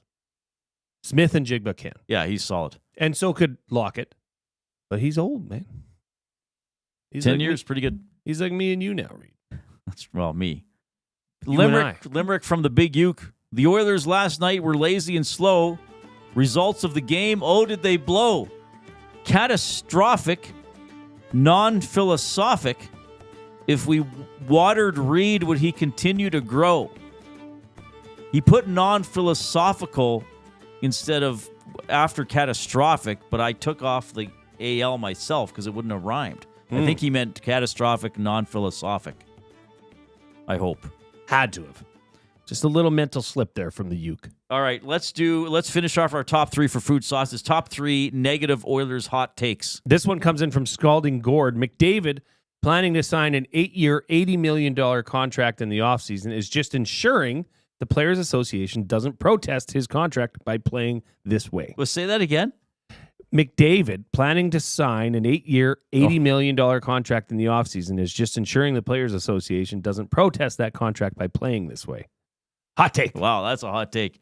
By the way, we need your hot thumbs. Let's get over 100 by 4:30 in the next couple minutes. We're at 94, so that'd still be pretty good. 100 thumbs in half the show. A lot of you in YouTube have not given us a thumbs up. We can tell, and then we'll work on getting into word of the day territory. So please do it. Please do it, everybody. I had another hot take. Do it. The Oilers have poor, if not horrible, goaltending by association. Everything else aside, defense, lack of you say goaltending's poor. Hasn't been good enough. Here's my hot take. The Edmonton Oilers are going to miss the playoffs. My overly negative hot take. I'll just give you some numbers here because I'll just say this in all seriousness. I do believe it's something that you have to worry about now. Right now, and 100%. This is absurd to say given how good they were. The Oilers have played 61 games. They have 74 points. The best non-playoff team is the Vancouver Canucks. They have 65 and 60. Let's say Vancouver does decent and goes 13-9 the rest of the way. They would get to 91 points. So then the Oilers would have to get to 92. So the Oilers, well, be really 92 points probably gets you in, whether Vancouver's the last playoff team or Calgary or whoever it turns out to be. Probably to get to 92 points to be safe. The Oilers have to go 9-12. But here's the issue. They're winning once every 7 games lately. That's what's concerning. Do they look like a team that can go 9-12 the rest of the way? And here's what I was referencing earlier. Who is the real team? Who are the real Edmonton Oilers? The first quarter of the season, so from October 9th to November 21st, they went 10-9-2. So quite average. Like not a playoff pace, really, to go 10-9-2.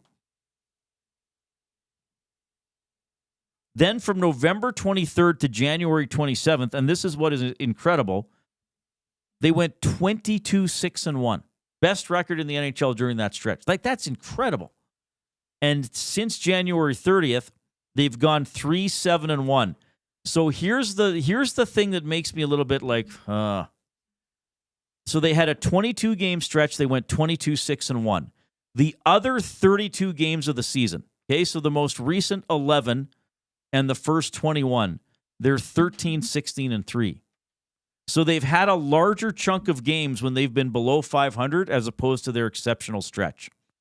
Now, it was an exceptional stretch. It counts in their record, but it's not as if, they had 29 games where they went 22-6-1, and then the other 32, they're still like, 18-10-4. You know what I mean? That's what I find troubling.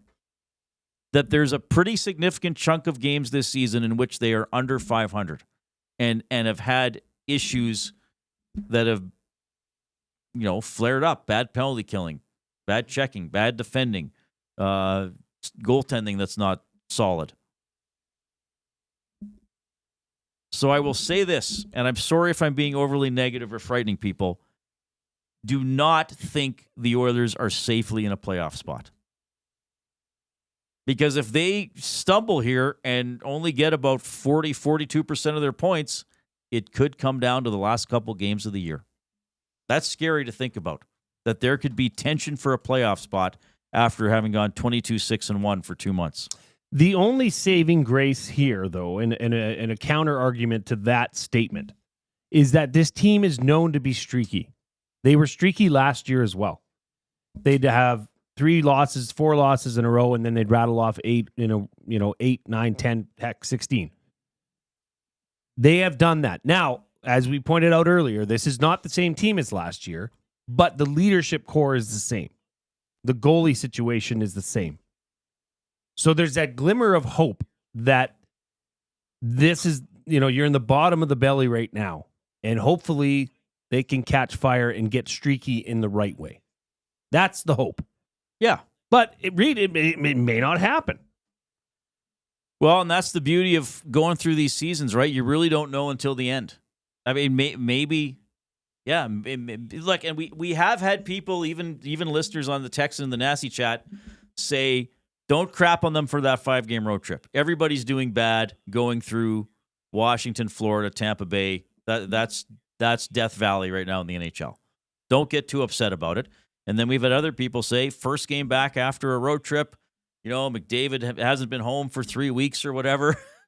4 Nations, Ekholm, like, okay, you shouldn't expect too much that first game back, even if it's against a non-playoff team like Anaheim. The optimistic side is saying, like, okay, they've hit rock bottom. They dealt with the 4 Nations. They dealt with this long road trip. Now it's go time against Montreal. We'll see. Like, we'll know in probably 10 days. There's only one team in the NHL that has a worse record than the last 10 games than the Edmonton Oilers. That's the Sharks? Yes. Because the Sharks only have 4 wins since the middle of December or something. The Oilers are 3-7-0. The Sharks are 2-5-3. Right. That's it. This team is not playing up to their level. That's plain and simple. Can they get back to? And yes, is that level? And this is another discussion we've had. Was the level of going 22-6-1 inflated by winning some games in overtime, by having exciting comebacks, but some of them against not very good teams, right? I mean, they had a comeback against the Avalanche, right, a while ago. I think they had a comeback against Minnesota. Having comebacks against Chicago and St. Louis, well, okay, those aren't. So, yeah, this is all part of the discussion. Will the real Edmonton Oilers please stand up? Well, and maybe that's the whole thing, right? It's who are they? We kind of are now a little bit confused about who they are. There's aspirations and hopes of what you think they are, right? But I tell you what, we have 21 games to find out, and maybe a trade or two in the next 48 hours. There'll be a couple trades. Maybe I think there will be. I think that Frederick trade is a pretty good trade for the type of player that they're getting. But again, I don't look at one player and say, okay, he's going to be the one guy that can turn it all around, but I think he can help. I think the Oilers will make one trade that will be considered fairly significant. Like maybe not the biggest one in the NHL, but I think they'll make one trade that will be considered fairly significant.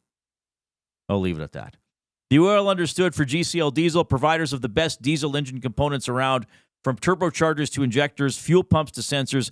They are the critical engine component experts, proud to serve Edmonton and Northern Alberta for over 50 years, now a partner of Edmonton Sports Talk and the Reid Wilkins Show.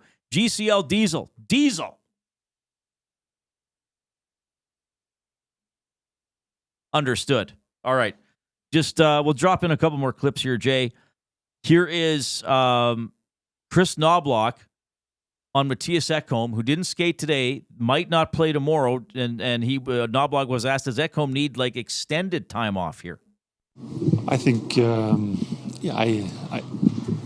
think it's important for him to know how he's feeling. I think it's important the doctors, our medical staff, give that update on if he should have that time.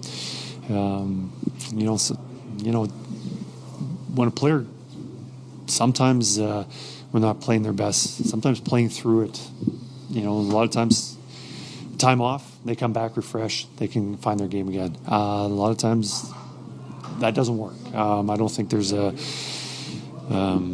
secret to what he needs to do. I think, mostly it's up to the medical staff seeing where he is and will he benefit from time off. I don't think they want him to take extended time off, but it's a little alarming that missing practice. Oh, he might not play tomorrow. Like it's almost as if what's Ekholm's injury? It's almost as if he's just worn down. It could just be, just. I mean, he was sick. Exhaustion. It could be. He was sick. Now he's coming out of that, and maybe it was just rushed. Like, how long does it take you to get back to where you feel good? Like, okay, you're playing, but you really feel good. And I do think, the second worst plus-minus in that stretch of the last 11 games, McDavid's minus 14. Second worst plus-minus is Ekholm. And there have been moments where you're like, man, he just doesn't have that jump, right? Is that just even if he isn't specifically sick right now, is just this something lingering? He plays a lot. He's getting older. Is he just worn down? Like, does he need load management, to use an NBA term? Hockey players don't want to do that, right? But is that what he needs? And he didn't play the last, almost the whole third period last night? Yeah, that's right. What was McDavid last night? Even? No, he must have been minus last night. Well, he was on for Draisaitl, on for... But those are power play goals. You don't get a plus. Oh, yeah, right. Yeah, I guess they were both power play goals, duh. Yeah, so I think he would have been minus. -2. Now, can we say this, though? Was that the best you've seen recently out of McDavid, like in real recent history? Yeah, he looked a little more dangerous. He looked a little more more dangerous. And I mean, really, and this is the thing with that Draisaitl goal against Forsling as well. If the Oilers win the game or maybe lose in overtime or something, we're talking more about those goals. Well, the goal in Florida, yeah, we hardly, I don't know if we did talk about it. We did. Leon Draisaitl probably would have had a breakaway. Instead, he waited for one of the best defensive defensemen in the NHL to catch up to him, put him on his back, and then scored a goal. And then last night, McDavid cutting around the defenseman and scoring, but it was the goal that made it, like, who cares? They didn't even slap hands. Like, everybody just skated to the bench. He went straight to the bench. Like, okay, great, guys. Let's just did he make that defenseman look like he was standing still. Yeah, that was a great goal, but we're not talking about those. No. All right, 780-218-9999 is the inbox, presented by River Cree Resort and Casino, home of the kitchen restaurant. All-you-can-eat surf and turf for just $59.99 every Friday from 4 to 10 p.m. We got the Trade Watch coming up. We got our game of the night. Jed Roberts as well after the break. Reid Wilkins Show with Jay Milne.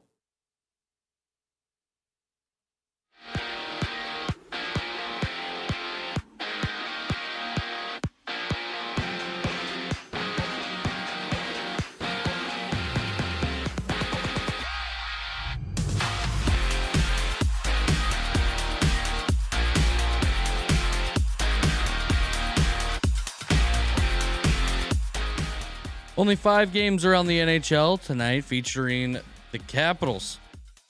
They head to New York, where the Rangers welcome them to the Big Apple. The Golden Knights host the Leafs, and the Ducks go back-to-back in Vancouver. Matthew Olivier has 18 million reasons to re-sign with Columbus, and he does so on a 6-year extension. 8 days after the Panthers sent Spencer Knight to Chicago, they found a new partner for Bob between the pipes. His name is Vitek Vanacek from the Sharks, and the Lightning open up their window a little wider as they bring in Yanni Gourde, along with Oliver Bjorkstrand. Heading to Seattle is a package of 2 first-rounders, a second-rounder, and a prospect.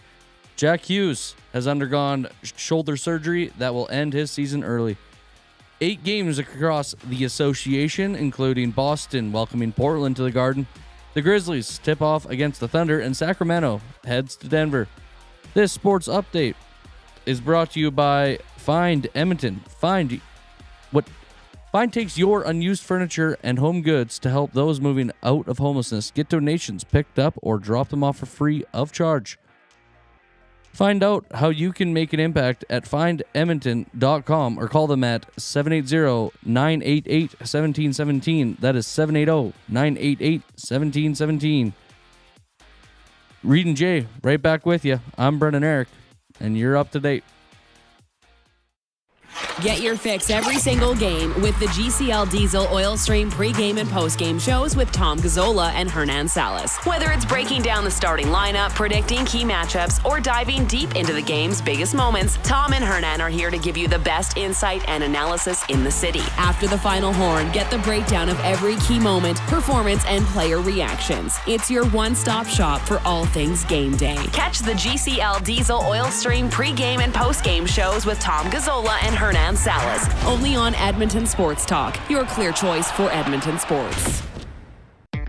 Take your career to the next level with Nate's Construction Leadership and Supervision Program, a perfect tool for professionals looking to advance their role or an organization needing to develop leaders. Learn more about safety supervision, scheduling, cost control, and most importantly, how to lead a team. For more information and to register, visit nate.ca/CLSP to take your career to another level. Since 1952, William Huff has been the heartbeat of Edmonton's advertising world. From humble beginnings to a citywide powerhouse, we've been the go-to for signage from print to design and installation. Partnering with Edmonton's top sports franchises and major events, we've helped shape the city's global reputation. Our secret? Unmatched customer service, decades of experience, and a passion for excellence we call the William Huff Advantage. Visit us online at williamhuff.com. Food Sausages makes their meat with nothing but the best local ingredients. From chicken, beef, and pork, their gluten-free sausages are packed with flavor. Every single bite. Get a 10% discount when mentioning Edmonton Sports Talk in-store or use the code EST when shopping online at foodsausages.ca. Plus, you get free delivery on orders of $100 or more. Find them at 6736 99th Street. Food Sausages. You can't beat our meat.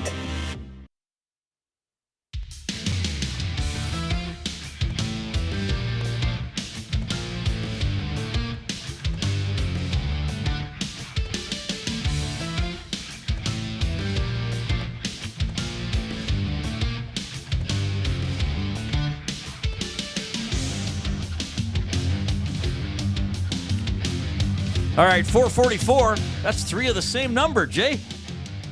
Is that when you make a wish, or is that only at 11:11? 11:11. Thank you. Portions of this often do. That's a palindrome too. 11:11. The same forward as backwards. Sure is. Portions of this hour. So it's 444. Portions of this hour presented by the Canadian Brewhouse. This St. Patrick's Day, the Canadian Brewhouse is giving you your shot at winning a trip for 2 to Ireland.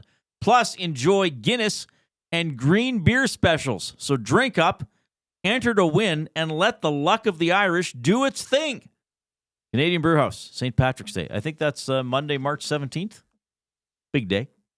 Every year. If you are in the Nasty Chat, thanks for giving us the thumbs up. We're over 100. Now we got to push to get to 130. That's our next plateau. So don't delay. Give us the thumbs and show us that we are indeed loved. Speaking of guys we love, Jed Roberts checking in on the phone today. Jed, it's Jay and Reid. How are you doing? I'm doing great. How are you? Doing well, buddy. Thanks for coming on the show. I know you're a busy guy. We got to get you back in studio soon, but thanks for doing this one over the phone. I'm going to dive right in here because you are a guy that I've known for, I don't know, probably a decade or more now.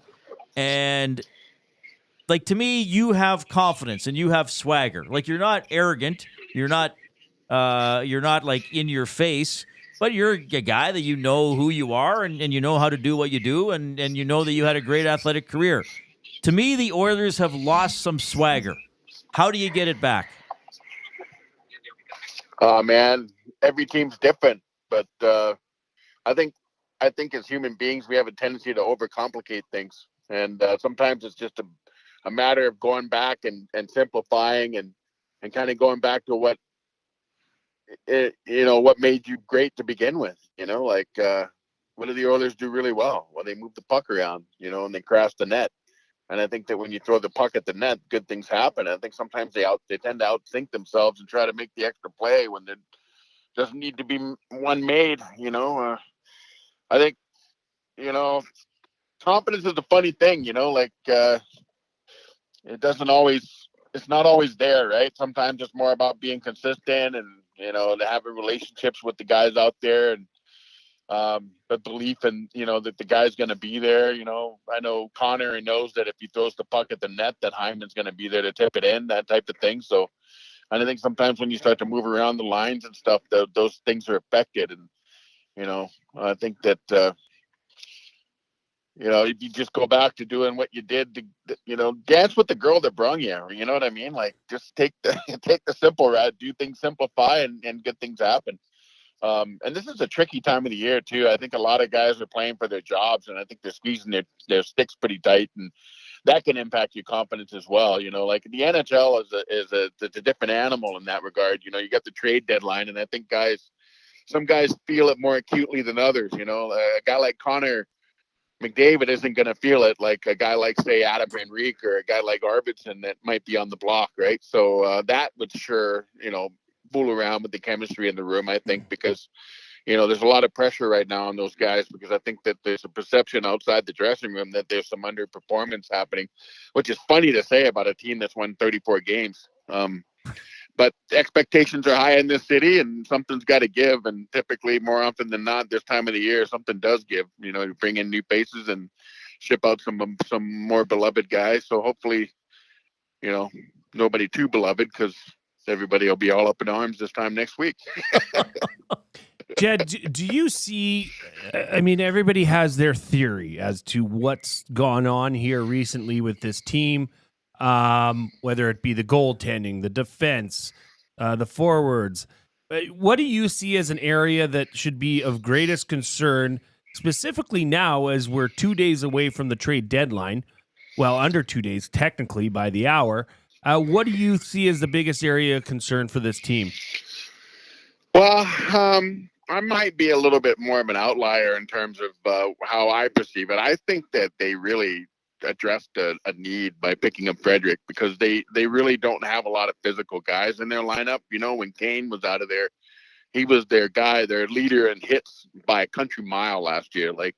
And there's not a lot of guys that do what Evander Kane does, a period around the league, right? So when you can bring a guy like Frederick in that makes opposing teams think a little bit about, when they're carrying the puck up the ice, they might get their block knocked off. And I think that this team right now, they do a lot of things really, really well. And we're spoiled in that regard. Like there's no question they can score. And there's no question that they can move the puck around with the best of them. And they do a really good job on the power play. Those things are not, they're above reproach on those, but it's more about being a physical hockey team. And everybody knows that there's two seasons, right? There's the regular season and then there's playoffs. And in the playoffs, the refs tend to put their whistles away and they let guys get away with quite a bit more. And if you don't have the elements of the physical nature on your roster, you're going to, guys are going to take liberties with you. And I think you've seen that a little bit this year. There've been guys taking runs at Connor. And, I think that bringing Frederick in is a great start. By no means are they done. I think they need another top four guy. If they can get a good defender, they need I don't know. Now everybody wants to get a goalie, but I think that, people forget, they went all the way to game 7 with Skinner. So I don't think he became an average goaltender overnight. I think that there's some system issues. That I think if you brought a really good defenseman in, that they'll probably fix a lot of the stuff that's going on right now. But again, I'm a football guy, so I don't know why you guys even bring me in to talk about hockey. But there's my take. Well, because you watch the games very close. I know you're so humble because you watch the games very closely and you understand. I've always thought with you, Jed, you understand when athletes and teams are or are not playing to their potential. You know? Yeah, and I think that there's definitely a lot of that going on right now, and I think that and again, like people don't understand what a big pressure cooker it is playing in professional sports, like and especially when you're in fear for your job. Like if you're playing and you've got that fear that you're going to lose your job, it totally impacts. And I've seen guys fall apart. Like I've seen guys have nervous breakdowns right in front of me. I won't use his name, but I remember poor guy, they were interviewing him after a game and he'd missed a field goal, and the guy just about fell apart right there on national television.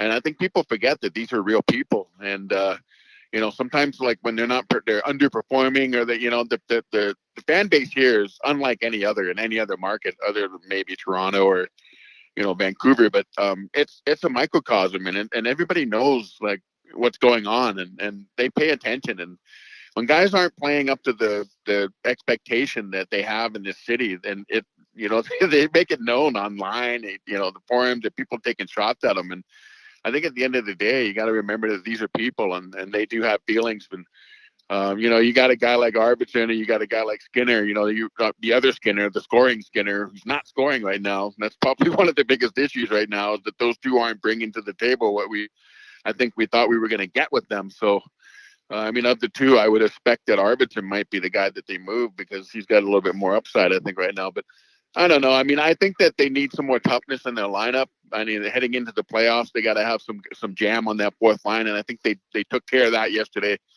There's a couple pieces I think they're still going to bring in. I'm actually pretty pleased with they didn't have to give up too much to get that, so I thought they'd have to give up a lot more. Second round pick is nothing to sneeze at, but when you got guys like Dre and Connor, the window's now. You got to get it now. Like, there's no hold up. What are you waiting for? Like, so go out and get the guys that you need, and it's going to be really interesting. And I think this might be one of the years where you get a bit of a surprise in terms of like who they pick up and who they end up letting go. Jed, I talked about this earlier, and I want your take on it. I believe this, so you tell me if you believe it too. But this team has been referred to as fragile. Coach Knobloch said they're a shell of themselves, of what they once were. I don't like the comments around the team. And then Leon Draisaitl comes out and he says, yes, we're playing fragile. Do you believe that there's a bit of truth to the self-fulfilling prophecy of continually hearing or telling your team or telling, having your coach say that you're fragile until there's a point where, yes, you believe you are, or at least you may not realize you believe it, but you start acting that way? Yeah, I do. I think that, and I've always been a bit of a little bit of an outlier in terms of like how I approach the mental part of the game. I think that if you speak things like that, if you talk like that, you're speaking it into existence. I think at a cellular level, your body reacts to that. When you talk like that, you start to believe it, and then you carry yourself a certain way. And I think that you have to be very careful how you talk about your own performance and the people around you, because a lot of that can be spoken into existence. I totally believe that. I think that it's contagious, just like anything else. If you start to believe and you start to think, like, hey, man, I'm 10 feet tall, you're going to play like you're 10 feet tall, right? It doesn't matter what limitations you have. If you believe is a powerful thing. And it can also be a negative thing, too. If you actually don't think you're playing well, it sure shows up. And that's kind of what we're seeing, I think, right now with this club. But I think it's definitely fixable. I don't think it's anything they can't fix. And I think, the right combination of guys out there, and they've got world-class talent on that roster. They just need to tweak a couple of things, and they'll be right back in it. All right. Jed, we always appreciate your time. We know that you're really busy. You continue to do great work in the community. Hope to see you soon. Thanks for weighing in, man. Your perspective is always welcome and trusted on this show, my friend. You're a good guy, man. I appreciate it. This time next week, we'll have another conversation, and hopefully it's good news. Yeah, I agree. Thank you so much, Jed. And that's what we love having Jed, because, like, Jed, he jokes. He's like, "Well, I'm not a hockey guy," but he's a very well-spoken and intelligent guy who played pro sports for a long time. Yeah, and was never a star player, right? So, like, Jed was one of those guys when the season ended. He had to make sure he had a job next year, right? He had to be doing a lot of things. So that's why I like talking to him. And I mean, he said it. Like he said, they're human beings. You got to remember that. There could be things weighing on them. You get in tough situations. But he also said they're not at that potential, but playing at their potential. But what also did he say? You got to do the simple things. And the Oilers are not doing that. No. Don't make it complicated getting the puck out of your own end. Don't make it complicated in the offense. Again, Leon and Connor, okay, maybe there's a bit of an exception. They want a dipsy doodle. But even them, sometimes, just get the puck to the front of the net. Who does McDavid often play with? Zach Hyman. Where's he usually? Front of the net. Yep. Yeah, simplify the game. And, it's like an old saying, the best ability is availability. Show up. Be there. Be there in body, mind, and spirit. Right. That helps. So, and like I like what he said, too, about maybe they're in their own heads a little bit. And I liked your question, too. If you start, it's that fine line, right? You have to recognize your faults, but then you can't say, well, that's just who I am. Yeah, you can't dwell on it. I'm not saying the Oilers are doing that, but I understand why you're bringing it up. Yeah. If you let that F word, in this case, fragile, seep into the dressing room, then when they get scored on, even if it's a couple players, are they thinking, oh, no. Oh, yeah, we're fragile. How many people are going to comment after this game? Yeah. And it happens. You hope not when they're in the NHL and they've been through what they've been through. But they're human beings. At the end of the day, yes, they're superior athletes to you and I, but their blood is the same color as ours. Vulcan green. Yes. RC and Lander, or I thought it was Ladner. Well, he'll correct it. I can't change it on his. I'm pretty sure he's from Ladner, BC. Anyway, negative hot take. He has a hot take. Oh, okay, here we go. Negative hot take. Oilers management doesn't have enough confidence in this team right now to empty the cupboards by trade deadline. Well, RC, the cupboards are bare. Well, there's not a lot of high-end prospects to trade, for sure. And even somebody yesterday said, I don't know if we read it on air or not, said, Reid, how can you say that the Oilers didn't give up a lot for Frederick when they gave up a couple of draft picks that they need, even if they're not first rounders? Yeah, that's a fair perspective as well. I mean, when things are going this poorly, you kind of can't argue with most stuff, even though I do anyway sometimes. Yeah, you got to have a talk show. Got to talk about things.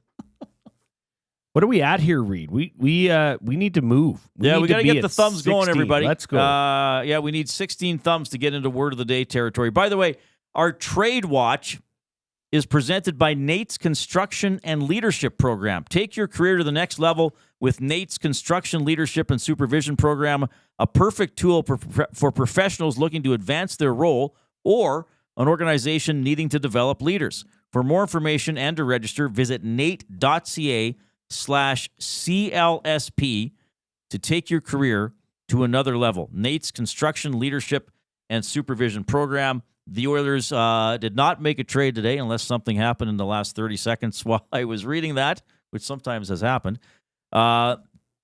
Significant trade here. Tampa Bay getting Bjorkstrand and Gord and a draft pick from the Kraken for AC Mont and 3 draft picks.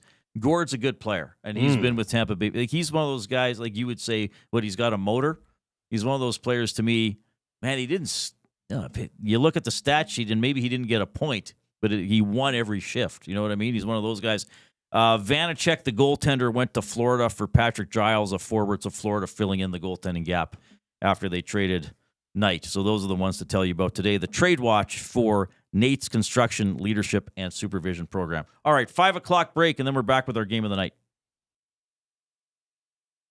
The EST Hangout. I have the email from the president where he said, look, we're going to give you no money up front. We'll give you 65-35 split. We don't see this having any commercial value. And I said, well, what would be a win for you? This is when they did physical units. If we could do 10,000 units in the lifetime of this film, that would be a grand slam. We did 20,000 units in the first quarter. The EST Hangout, presented by Sentinel Storage. Weekday mornings 9 to 11, only on Edmonton Sports Talk. Your clear choice for Edmonton sports. You've always known GCL Diesel as the experts in diesel fuel systems, but did you know that GCL is also your source for turbochargers and turbo repair? As a turbo supplier for Garrett, Borg Warner, and Holset, GCL can provide genuine original equipment turbos at wholesale prices.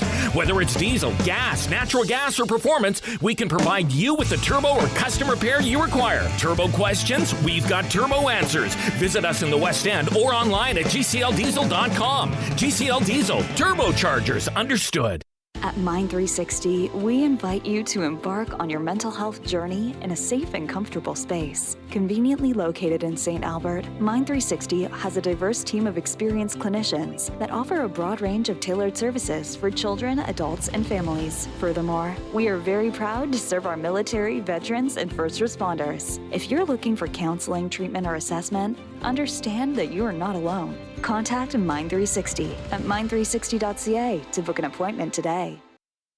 Looking for quality building materials and friendly advice? Visit us at Windsor Plywood Leduc, family owned and locally run since 1993. From interior materials for doors, flooring, baseboards, and all the finishing touches to all you need for your outdoor projects like cedar lumber for decks and fences, plus all the plywood you'd need. Our full-time on-staff carpenter can help with anything odd-sized or custom, and from domestic hardwoods to exotic selections, we've got you covered. And if we don't have it, we'll track it down for you. Windsor Plywood Leduc. We're the experts you need to know.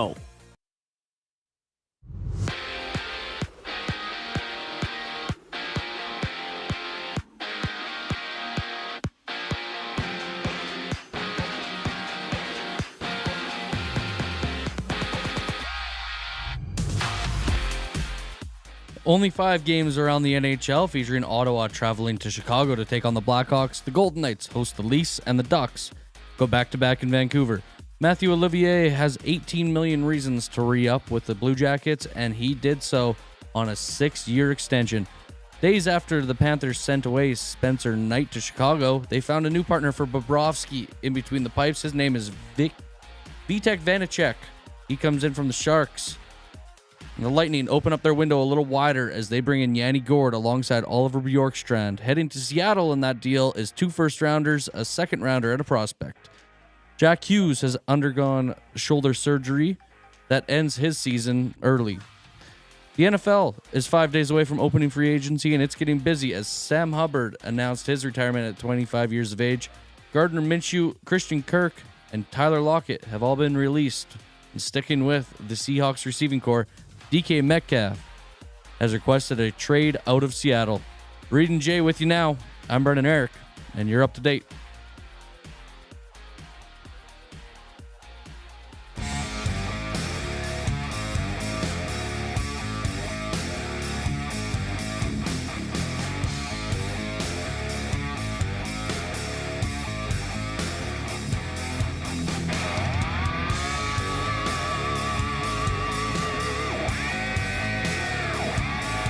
All right, thanks a lot for tuning in this afternoon. It's 5:04.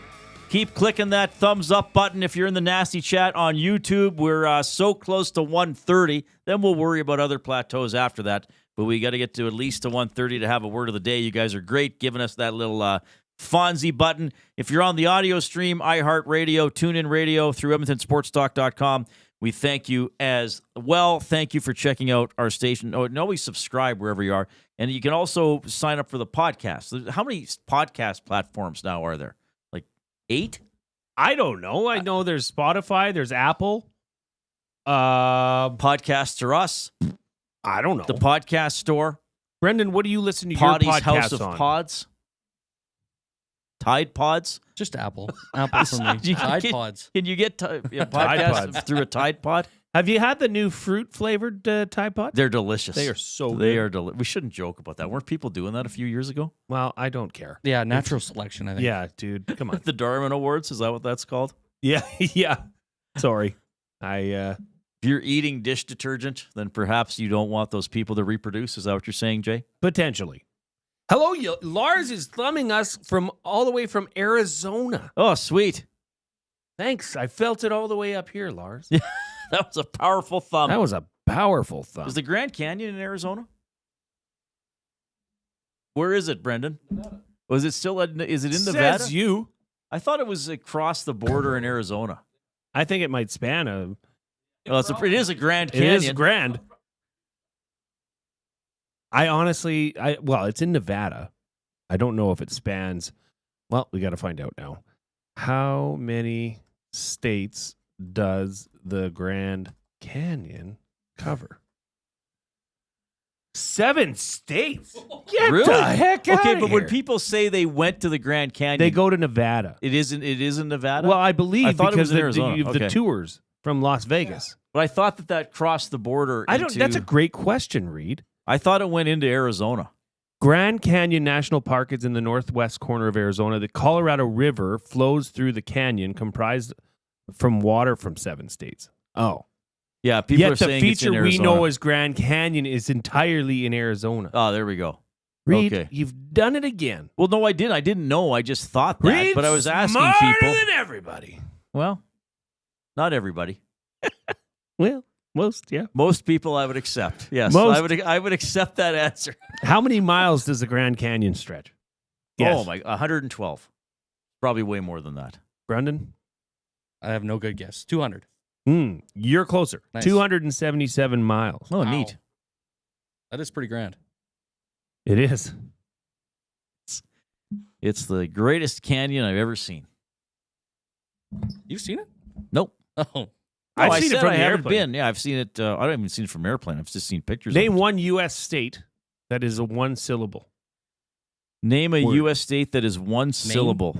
Oh my gosh, you got Wow. it. Wow. Thanks. Nice going. Did you hear that? Have you heard that before? No, I was going to say Utah, and I went, No, that's I'm not, just, that's not two- right. that's two smarter than syllables. You bozos. That's 2 syllables.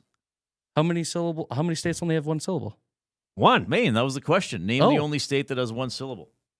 The only. Yeah. Not too shabby. Pretty good, buddy. Hey, Yeah, you know what thanks. you get? Nothing. You're a practicum student. Maybe we'll buy you beads for your bathroom You're not door by the end of compensated this. under any circumstances. Oh, do you have an update on the beads? No, the beads are still in. It's kind of weird to Progress. have beads on a bathroom door. You understand that? Communal. I mean, hey. Yeah, that's No, the it doesn't last matter. room- It doesn't matter. That's the last room you want to have communal in the title of it. Well, you're not a very good sharer. Well, Brendan, so what? it's a bathroom. Think about it. Mikasa, Sukasa kind of thing, you know? Nope. No. Nope. Not when I it don't comes know to the why. bead. Like, This is why where are we you diff- thinking this? I didn't think it. My brother thought it, but I Like thought it was maybe a great from- idea. Okay, Maybe well, from the right. living room into the kitchen, you could put a Put bead beads. door there. That you can share Sukasa, Mikasa, whatever. Bathrooms? What happens if you get lonely? In the bathroom? While pooping. Who How said I have long to are be you pooping? Yeah. It depends. Completely depends. You should not get lonely while using the facilities. Okay. Well, because you have your buddy in there. Maybe Because of the Gen bead door. Z is different, or whatever Gen you are. I would be in Gen Z. Yes. I just think the bead door in general should not be hung in a bathroom door. Agreed. Not same. Hey, man, you do you. We'll do us. When I come we'll to your live house, normally. if that ever Yeah, is oh, an yeah. option, Sure. For the I'm sleepover. happy to use the door. For the sleepover, yes. Yeah. I'm happy to use the door. We should. But when you come to my house, we should do an afternoon show from my basement. Yeah, That would fun, be actually. or You- from the barn. You wouldn't have to drive. Yeah. It'd be Do a it from long the way barn. for me, though. I'd get lost. That would be fun. We should do it in the summer. Have it from Do one from the lobby. Yeah. From the lobby video store. One from your basement. Just travel around. All right, 780-218-9999. Of course, the River Cree Resort and Casino inbox. That is to text us. You can email reid@edmontonsportstalk.com. In the Nasty Chat on YouTube, you can talk with us and with each other. We are 5 thumbs away from 1:30, so let's get us there. Bronco Nick with a limerick. He emailed me. The Oilers lost yet another game. Too many things to blame. The Oilers are shite. Am I right? Hopefully tomorrow is not the same. Very well done. I should read these ahead of time. Another one from Tube Socks. The Oilers set out for a fight, but their game was a terrible sight. Missed passes, soft plays. They got outworked for days, and their fans groaned in frustrating spite. Pretty good. Very good. Pretty good stuff. I mean, geez, the quality has risen. Well, it has improved for sure. Yeah, there's no doubt about that. Yeah, I would say that. Max Pizzozu must be the king of dad jokes. Why? What did he do? I love the Grand Canyon Oh, hang on. I just got to do something. I love the Grand Canyon. It was gorge. Yes.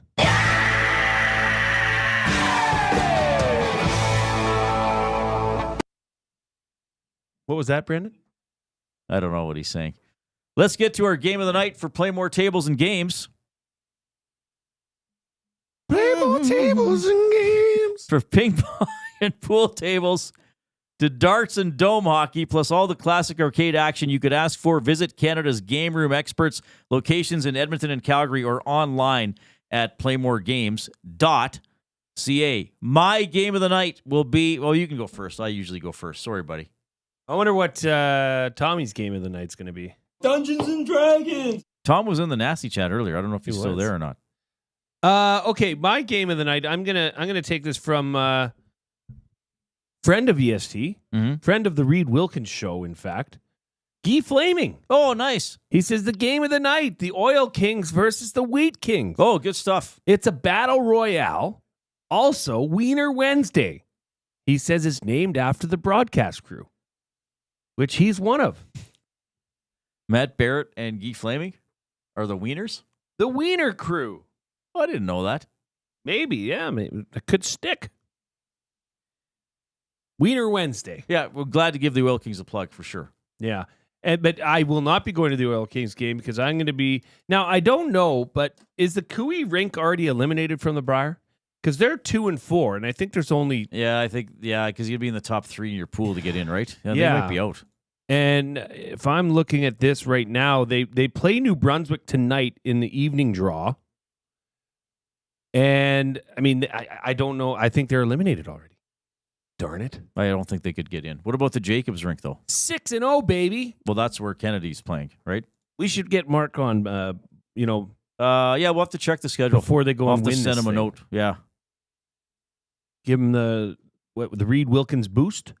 Well, the bump? Those are guys that may not need it. They seem to be doing pretty good.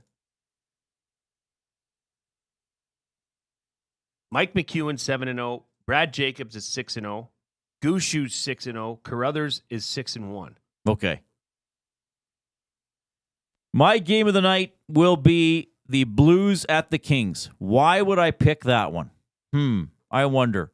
The Kings are 4 points behind the Oilers for second in the Pacific Division, and they have 2 games in hand. The Kings are slightly behind the Oilers in points percentage, 607 to 593. Vegas is playing as well, by the way. Vegas home to Toronto, and the Golden Knights have a game in hand on the Oilers and lead the Oilers by 4 points for first in the division.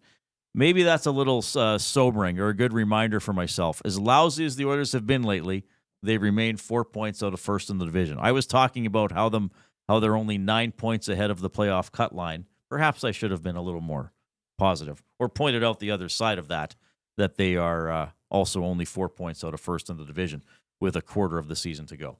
Reid, we talked about the Eastern Conference. It must have been a month ago at least, maybe even more, about the wild card race in the Eastern Conference. Right. It has not spread out. It is still as tight as ever. Columbus has the number 1 seed in the wild card at 68 points. So they're first. You go all the way down to 5th, being the Montreal Canadiens, who are in town tomorrow night at 65 points. Right. So there's 3 points that separate 5 teams. And then, Boston's a point behind Montreal. So this is a big game for Montreal tomorrow night. And, you could say it's a big game for both teams. And who's in a bigger Canadians game have won for? 5 straight. Well, I'll still say the Canadians because they're out of the playoffs. Right? I like that they're coming in here on a 5-game heater. You're saying they're due for a loss? Yes. Can only win so many in a row, Reid. That's true. Nobody's won 82 straight. That's true. Prove me wrong. Nobody has won 82 games in a row. Buying or selling, presented by Damon Bunting, a consistent top-producing realtor in the greater Edmonton area for over 17 years. He and his team would love to help you find that right home or make the move from your current home. Community-driven, he understands what it takes to make a difference in our city. Check him out, DamonBunting.com. Instagram handle, Damon Bunting Real Estate. Buying or selling? The Oilers should be quiet at the trade deadline. Go into the playoffs with this team, see if they can put something together. If you're out in the first round, well, fine, sometimes it happens, but don't sell the farm to chase a cup this year when maybe the roster isn't going to be good enough, even if you make some additions. Buying or selling? I'm going to sell on that. Because the moves they would be making, or at least as far as we understand or have been led to believe, is that it's money in, money out. The closets are bare. The cupboards are bare. The prospect pool is depleted already. If you can upgrade at positions like they did with the Frederick trade, assuming that he's able to play in a matter of a couple weeks, right? That's an upgrade. I don't mind that. Now, the question is, what are these money in, money out moves, and what do they look like to get yourself that top 4 right shot D? I mean, Reid, you honestly have to, and I know you're gonna say, well, very unlikely, but you have to look at Evan Bouchard. Okay, he's doing a great job of lowering the contract value that he's going to sign. He's doing a wonderful job of that for this organization. Yes.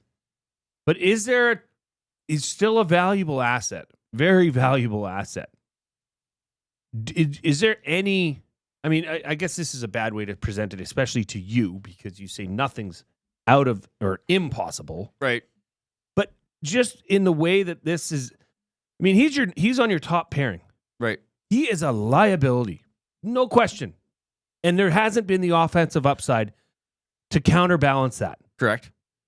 Is there any thought, belief, or at least a glimmer in your mind that thinks Evan Bouchard might be involved in trade conversations?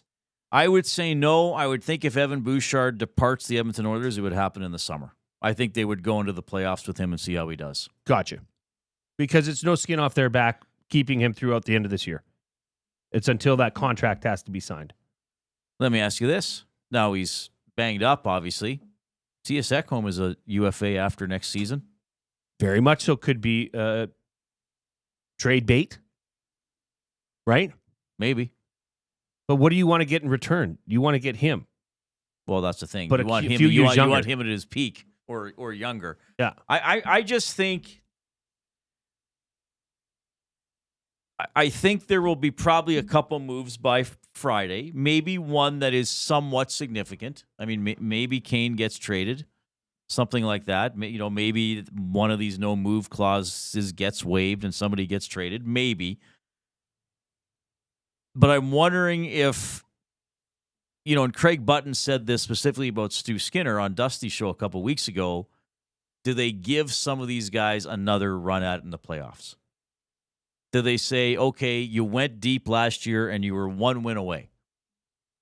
We're going to give you another run at it. And then if you can't put it together or you can't do it now, maybe we move on from you guys. Some like, a Bouchard or a Stu Skinner or a guy on an older guy on an expiring contract if he doesn't have a no move. The Canadians aren't trading Hudson for Bouchard. No, who said that? In the Nasty Chat, Bronco Nick mentioned that. He is very valuable. I think that's the guy they want to build yes. on. Yeah. He is a superstar in the making. He's what you'd want Evan Bouchard to be. At least he's putting up points. Elizabeth says, I find it sick, the Stu Skinner bashing on our news. I think allowing 2 goals in 2 periods is twice as good as Pick allowing 4 in the first period. Shame on the haters. Well, we certainly have people who criticize Stu Skinner on this station, and Jay and I have, clearly said since that hot stretch, he hasn't been as good as he was. I have not seen any criticism of Skinner for last night. I think the goals he allowed were not on the goaltender. Have you heard anything about that? No, Yeah. I guess the general sentiment there is that this isn't a Stu Skinner problem. And there not last night's not game. last Not night. last night's game by any means. But if you look at the numbers, the league average in the NHL for goaltending is .901 save percentage. Skinner's .897, Pickard's .896. They're below the league average. That's not the top 10 average. That's the league average. Well, and what did I say my hopes for Skinner were this season? .905. The save percentage was probably going to be around .900 because it's coming down. And if he could be a little bit above average, that would probably be good goaltending. So he has been, below what my hopes or expectations would have been. But Elizabeth, if you're hearing someone blame Skinner for last night's loss, fair enough. We're not getting that feedback today, because I think that by the time he went in, the game was kind of lost. Draisaitl said there were 2 goals on me last night. I think the 5th goal that Strome scored would be one he'd be taking responsibility for, where he let Strome go in and tap in a pass all by himself. Well, the giveaway and the giveaway that was scored on Pickard, yeah. And then not back checking one bit, which is the Strome goal I'm talking about. Yeah, yeah. But he sure made his upper body look like it was moved. Wasn't really going anywhere. No. All right, we got to come. Do we have a ghost story coming up? I think it's going to be story time with Brian Rowe from Marmot Basin coming up here. Here's Brendan.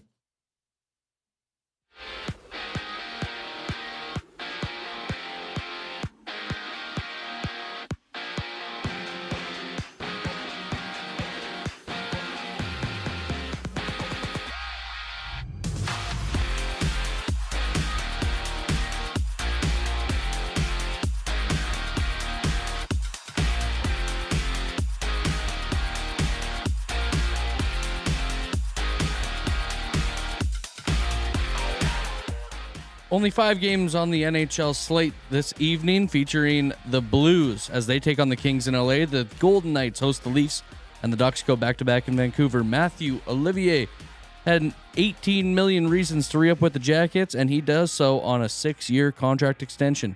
Days after the Panthers sent Spencer Knight to Chicago, they found a new partner for Bob between the pipes. His name is Vitek Vanacek.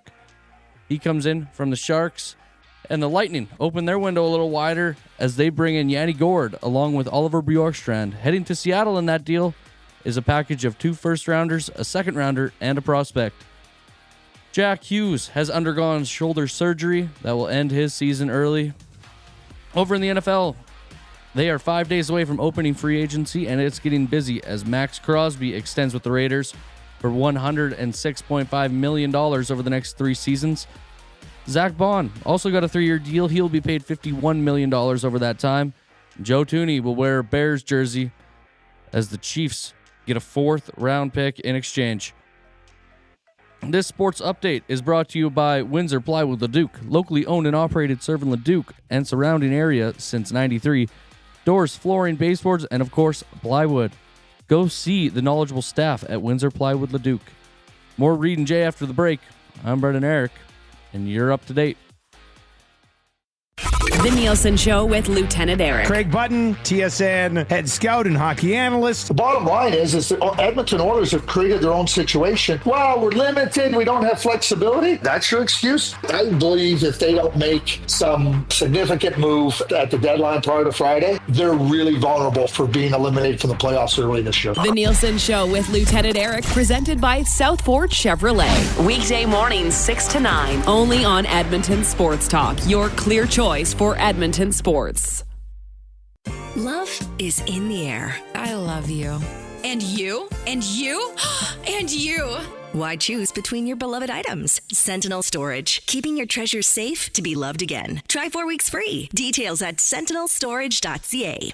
Looking for a winning strategy for your retirement? Contact me, Joaquin Gage at K4 Financial, where expertise meets dedication. I will always look for a careful approach to your retirement, ensuring your financial future is secure. From tailored strategies to clear, actionable advice, I'm here to guide you every step of the way. Don't leave your future to chance. Get in touch with me, Joaquin Gage, today at k4financial.ca or email joaquin.gage@k4financial.ca to start planning for a brighter future and a more secure retirement.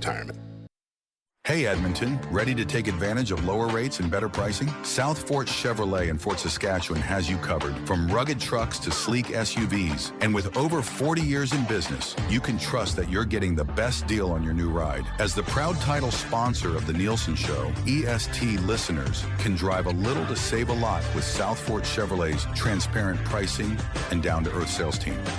Visit us today in Fort Saskatchewan or online at southfortchev.com. The Canadian Brewhouse wing flavors of the month are going head-to-head. Spicy Dill 2.0 versus Bang Bang Sauce. Head to the Canadian Brewhouse for wing night to cast your vote. Great wings, cold drinks, and an atmosphere you won't forget. The Canadian Brewhouse. Our house is your house. Your home for live music and great performances is the River Cree Resort and Casino.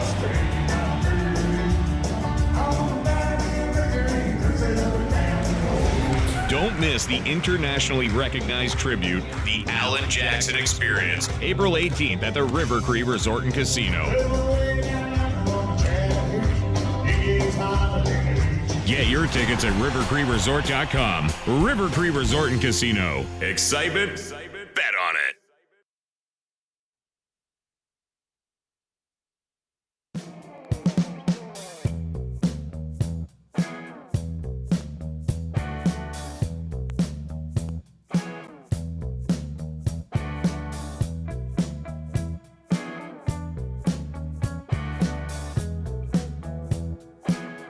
All right, good to have you tuning in this afternoon along with Jason Milne. I'm Reid Wilkins. 780-218-9999, the River Cree Resort and Casino inbox. That's where you send your text messages. River Cree Resort and Casino, home of the kitchen restaurant. All you can eat surf and turf for just $59.99 every Friday from 4 to 10 p.m. We have reached 130 thumbs. We need you to participate in a Hail Mary effort to get us to 100 and in half an hour. So we will have a word of the day. We want to get to a double word of the day. So click away. Text a couple friends. Say, hey, go listen to their show. Check it out on YouTube. Give us the thumbs up. We need to get them to the double word of the day at 155. That is now the threshold. Aight? Oilers practice today. Ekholm not on the ice. Might not play tomorrow as he continues to just not be great or not feel great. Klingberg not on the ice either, so they had 5D. Savoy was sent down. I liked some of the things he did. Do you remember in the first period he went in and took a face-off and won it back to Draisaitl? Yeah. Good for him. I would say this, though. Get him away from this team right now. Right? Sure. Save him from this. Yeah, save him from this at the moment. It's certainly not his fault. I think pretty much everybody was minus last night, but he'll go back down to the American Hockey League. Trent Frederick, obviously not quite ready to go yet. They had Nuge, McDavid, and Hyman, Podkolzin, Draisaitl, Arvidsson, Janmark, Henrique, and Brown, Skinner, Kapanen, and Perry, the 5D on the ice, just rotating. Bouchard, Nurse, Kulak, Stetcher, and Emerson. Canadians in town tomorrow at 7. The Oil Stream GCL Diesel pregame show will start at 6 o'clock with Tom Gazzola and Hernan Salas, and then they're on again after the game as well to break it down. Maybe the Oilers get back in the win column, just one win in their last 7. So here's the chunks of the season I broke down. October 9th to November 21st, they went 10-9-2. Then from November 23rd to January 27th, a little over 2 months, 22-6-1. And then since January 30th, 3-7-1. Can't score, can't keep the puck out of their own net, can't stop turning the puck over, on and on we go. And only one of those wins in regulation time. So it's been bad lately. Been bad. McDavid in that stretch, minus 14 with 3 even strength points. Now you could look at the stats for a lot of players and say that they're not very good, but he's one of the top point producers, so we looked at his there. Speaking of point producers, do you see LeBron? 50,000 points. Is that what he reached? Yeah. Is that good? It's amazing. Is he the most ever? Or is it still Kareem? Yeah, well, I believe playoffs and the fastest to do it with playoffs and regular season. I'm not mistaken. NBA, I didn't even follow this. LeBron James is the leading scorer in NBA history. 41,871. I don't know if this is updated. Well, no, it plus 50,000 includes playoffs. Why do we include the playoffs? It's a thing. Is it? I mean, I know Dustin has this thing with the LeBron. You think so? Being the GOAT. Is this something that soon enough it's going to be hard to argue? I think we're at that point. I think we're getting there. But the longevity is incredible. What he's done this year in particular, this season, he's 40 years old, Reid. He had 34 points last night against the Pelicans. Right. I mean, this is not He's still just one of the best player. players in the league. He's the best player on their team. Right. I mean, and Luka Doncic just got traded there. LeBron's outplaying him. The team is better now with Luka, 100%. But even me, the most staunch, and truthfully, I would do it mostly to get a rise out of Dusty because he really takes it personally. Right. I just don't know how much longer the MJ GOAT conversation can happen. The only thing that's separating them is amount of times been to a championship and how many they've won. Okay, so Jordan won 6. How many's LeBron won? 5? Well, and the other argument is that LeBron's done it with super teams. He's won 4. Okay, sorry. 2012, 2013, 2016, 2020. MJ did it with one team. MJ also had the Defensive Player of the Year, which has kind of been the feather in the hat for the MJ cap or camp. I'm just saying the longevity here at 40 years old is something that's hard to argue. So Jordan did not play basketball as a 30-year-old and most of the season as a 31-year-old. Played baseball. Came back for 17 games, then played 3 more years with the Bulls, won championships 4 through 6, retired for 3 more years when he was 35, 36, and 37. As a 38-year-old, played for Washington, finished 13th in MVP voting, and averaged 22.9 points per game. As a 39-year-old, he played all 82 games for Washington and averaged 20 points a game. Like, he was still a pretty good scorer. But LeBron's longevity, yeah, it's kind of hard to argue against at this point. Still a fun argument. Still fun to troll Dusty about it. I mean, right now he's averaging 25 points a night. 25? 25. As a 40-year-old. As a 40-year-old. And Jordan averaged 20 as a 39-year-old. 52% field goal percentage. I mean, that's you're an all-star. You're one of the best players in the league. I'm not conceding this whole argument. I'm not saying this is it. I'm just saying I understand now that this is now his feather in his cap, whereas MJ's was the Defensive Player of the Year, which LeBron obviously has not achieved. This is now his way to say, no, I'm in that conversation. Not conceding, just saying. It's a conversation now. It has to be. Do you have LeBron's stats open? From this year? For his career. How many games did he play? Jordan played 1,072. Oh, LeBron must be over 1,548. Yeah. 1,548 So he's games. played a third longer. Yeah, I don't know. Like, it's a fun debate. I mean, his average points over those games is 37.8 in 1,548 career games. That's pretty good. Is there anybody else even in the conversation as the greatest basketball player of all time? No. Like, is there even a strong number 3? No, I think that's where it gets muddy. And that's where you can have opinions.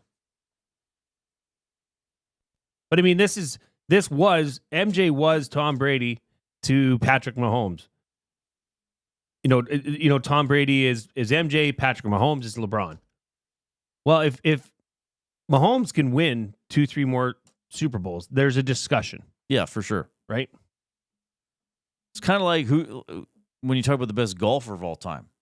Really, the debate is who's the third. Well, it's Jack Nicklaus. It's Tiger, yes. See? There you go. But there's nobody else you could legitimately pitch as the best male golfer of all time, right? Then you're like, well, who's number 3? Chaos Jester says Bill Russell. Yeah. Great, but I don't know. It's tough for the guys you didn't really see play too, right? Well, and Deutschland Dangler says LeBron He's the king, but crowns don't beat rings. That always was the argument It's the thing, until Super Bowls, LeBron rings, once yes. got up to. So you say LeBron's won 4? Yeah. Like if it was 6-1 or 6-2, then yes. And I used to be that guy making that argument. And LeBron's had other teams go to the finals, right? Yes. So because they play the Warriors 4 years in a row, and the Warriors won 3 of the 4. So. Yeah, it's a fun debate, but it's an interesting debate because people get really worked up about it who really have no skin in the game. Like, why does Dustin Nielsen care so much? The morning show host in Edmonton, Alberta. Where did he grow up? Cranbrook? Cranbrook. British Columbia? Do they have an NBA team? Cranbrook Craniums? Let me Google like that. Cranbrook Cranes? I don't think they have an NBA. Like, why does he care? Cranbrook Steelheads? Why is he so invested in it? Because he's put himself it's out a there. shtick. No, it's not. It's pride now. He's beat it to death so much that he needs this to happen. Otherwise, his credibility comes into question. He needs it. He needs LeBron to win more. He's probably paying half his salary. You're not done yet, bucko. You're not done yet. Keep giving us. Are we getting Brian on, by the way? I have texted. I've reached out. I was so excited. We got a glitch here. I don't know. We were talking earlier. He sent me this crazy story that I wanted him to tell on the show. If we can't get him today, we'll have to get him on tomorrow or something, or maybe Friday. We'll figure it out. No connection there? Okay. And he hasn't got back to me. Maybe something happened Maybe at the something hill, got caught up. Marmot Basin Ski Report is what we do bring you every week. Ski for half price every day with the Marmot Escape Card. Only $99 at skimarmot.com. Get 4 lift tickets for the family for only $329 at skimarmot.com. A great deal for families and only available online. Jasmine says Reid's being a curmudgeon. About what? What was I curmudgeonly about?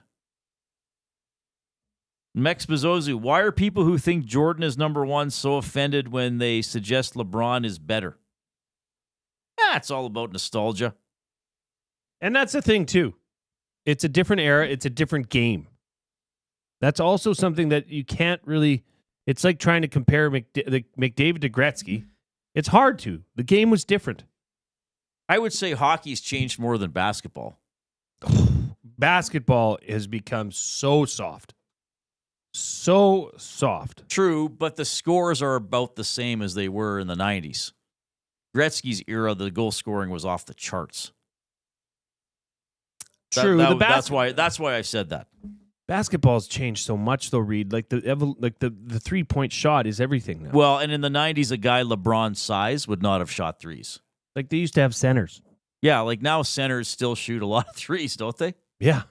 Who's the other big guys? Wembanyama? Jokic? Yeah, well, Jokic. Yeah. They're all shooting. Everybody's shooting. But yeah, that's an interesting discussion. And here's the one thing I hate though. Oh, well, Jordan had Pippen. So what? Did you know who LeBron had? Dwayne Wade and Chris Bosh. Right? Like that was the dream team. And then who did he have with he didn't who do you have in Cleveland the second time? Kyrie, right? Kyrie and Kevin Love. Kyrie and Kevin Love. He got mad when Irving called that timeout they didn't have, right? That was when he was like... That was J.R. Smith, I think. J.R. that wasn't Smith. Irving? That was J.R. I thought Smith. Kyrie did something that made him mad. No, that was probably J.R. a couple Smith. Kyrie of probably, yeah. Probably told him the earth was flat. That's still amazing. But I hate that. Well, LeBron had or MJ had Pippen. Well, it's a team sport. If you win championships, you probably have more than one good player. Well, Gretzky had Curry. Well, okay. Like I don't like that argument.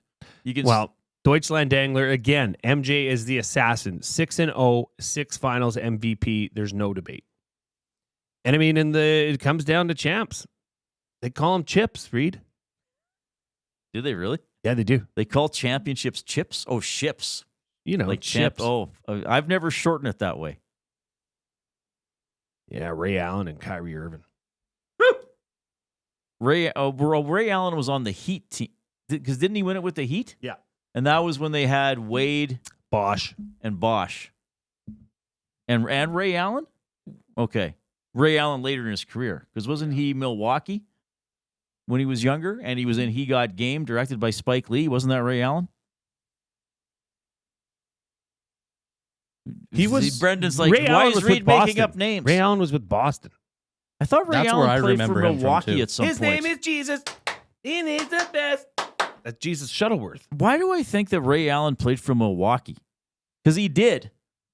He played for Milwaukee from when he was 21 till when he was 27. Then he played for Seattle. Then he played for Boston. Then he played 2 years for Miami in 13 and 14. When I think So of did Ray Allen win the title with Miami? Yes. What He a year? big shot. He won 12, with 13? Boston and Miami. 2008 with Boston, 2013 with Miami. Okay. And he was in He Got Game, wasn't he? Yes, Jesus Shuttleworth. That's his right. name. Yes, Jesus Shuttleworth. That's why you're saying. And he's the best. They had a song about him. That is pretty cool.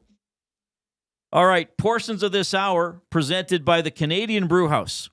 UFC lives at the Canadian Brewhouse. UFC 313, in fact, March 8th. The most TVs, epic food, drinks, and a wild atmosphere. Don't miss it. The Canadian Brewhouse, our house is your house. Not a silly goose, don't ban me in the nasty chat, says Reid is probably the best dunker of all time. Yes, and today, incredible shooting and artistic presentation and editing by Jason Milne for our dunk video that went up on Instagram. I thought the song selection was top notch. And I did not dunk a basketball today. Nope. You'll have to go watch it Go to see what I follow actually us. dunked. We need 11 thumbs up to get the double word of the day territory. Time to rally. Maybe some people have never done it and they're not sure what to do. If you're on YouTube, under the screen of us, there's a little thumbs up. Click it. Oh, that's it. That's where you click it, and then we get a thumbs up, and we feel good, and I want to get into double word of the day territory. So we'll have to postpone the Marmot Basin ski report. We'll get Brian on before the end of the week, because apparently, does he not have a story about a supernatural event at Marmot Basin? Yeah, there's a lore. People from might, that Marmot one guy Basin. might get mad. Remember somebody got mad at us when we had Nick Pope on to talk about UAPs a couple weeks ago? Somebody was really mad. Yeah, he said that there was a Swiss mountain guide who died. And now his ghost walks the That's all I'm mountain. going to say. Okay. We'll leave it at that. Yeah, get clicking. Get click, click, click. Well, if I play the song, will that inspire people? Yes. Click, click, click. Must you click? Please, please click. Must you click? You must click. Thumb, thumb, thumb. All right. That's it. Here comes Brendan with a sports update.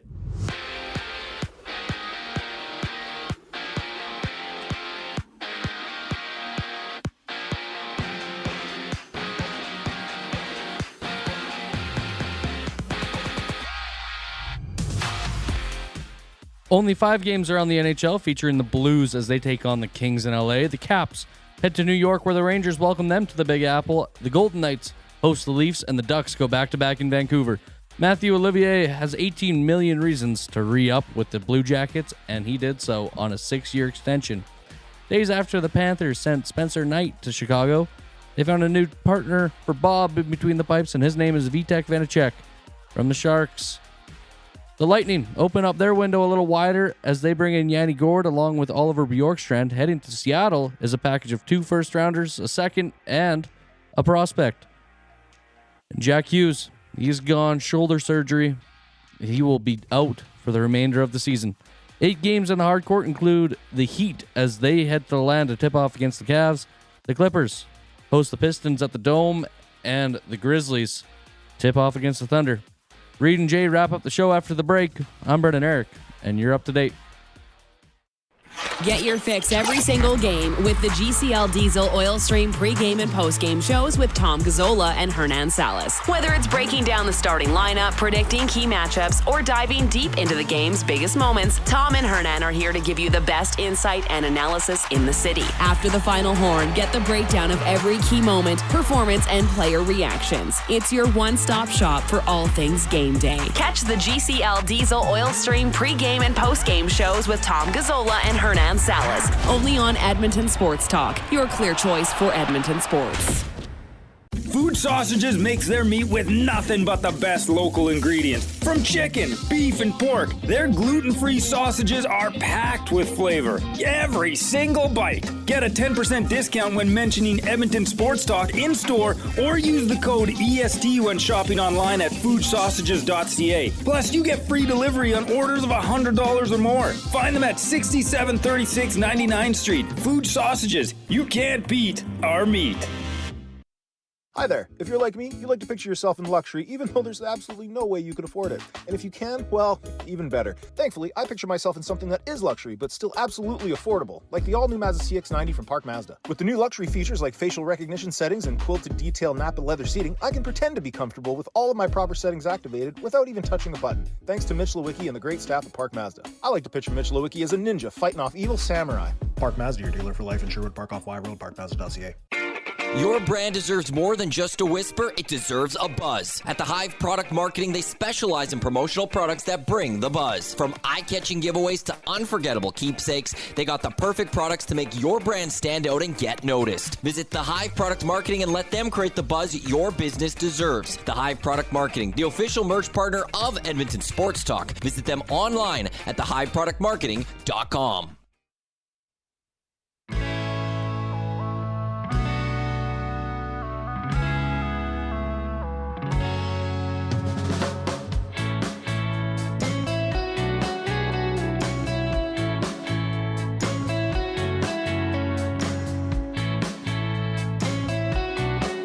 Brendan, what's this song called? Can I guess? Go nuts. Lover's Delight. I'll say Summer Cruisin'. Dogtown National Sweetheart. Good try, though. Dogtown National Sweetheart. Yeah, you were almost there. Hey, what song you working on there, Benny? Dogtown National Sweetheart. It's a real banger. What's with the name? So it makes me feel, man. This is what I think about when I write this stuff. Dogtown National Sweetheart.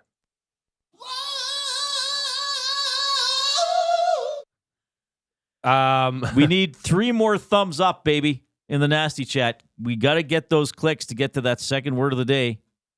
We won't fudge the number because it's now 100, not just 150. Jasmine says, after the second word of the day, it's time to make room for positive energy.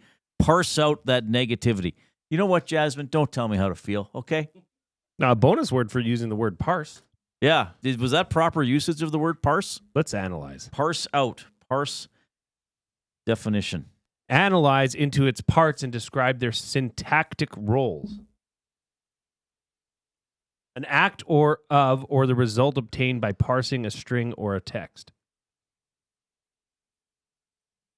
Yeah, I don't know. I think she was trying to say eliminate, wasn't she?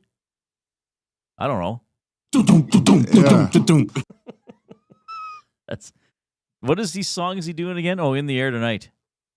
Yes. Dustin Nielsen.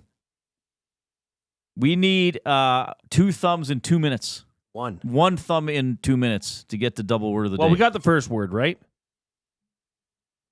The word of the day with Reid and Jay. I'm sorry. Did I break your concentration? What do they got to say? Say what again? You can talk, bro. What again? Well, Again. Samuel's trying to work. Out. English, do you speak it? I'm getting sick of his attitude. Then you know what I'm saying.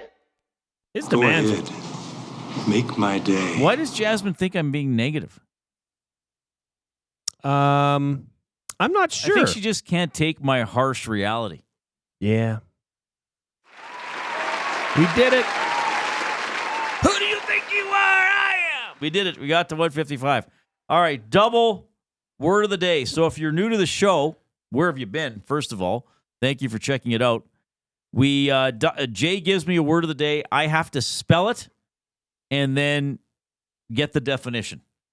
Have I ever gone 4 for 4? No. I've okay. I've gone 2 for 4 plenty of times. Or have you? I don't know. Fantastic. Okay, first word of the day. Spindrift. Spindrift. Spindrift? Spindrift. Well, I'm going to just spell it the way it sounds. Spindrift, S-P-I-N-D-R-I-F-T.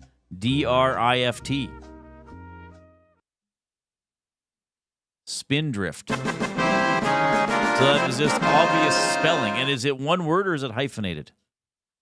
One word, it's a noun. It is a noun. Spindrift. My goodness. It is a noun. So it's referring to some sort of an object. It's something. It is something. Is it a state of being? As the less joy Reid felt, the more he became a spindrift. Spindrifted. It is someone incapable of feeling joy. There it is. I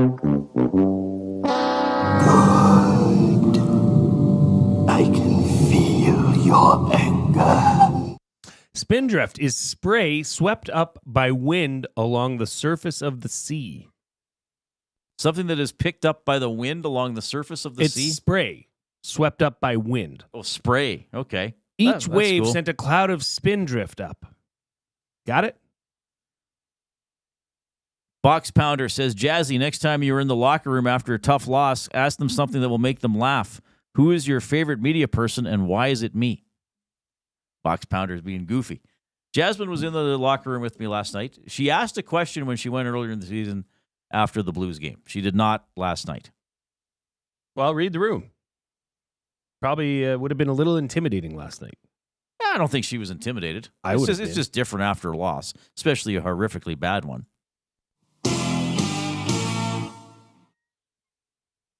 Why did they give me this soundboard? That's a good question. Sometimes I wonder that myself. I just don't know why Jasmine thinks I'm negative. I can't take it anymore.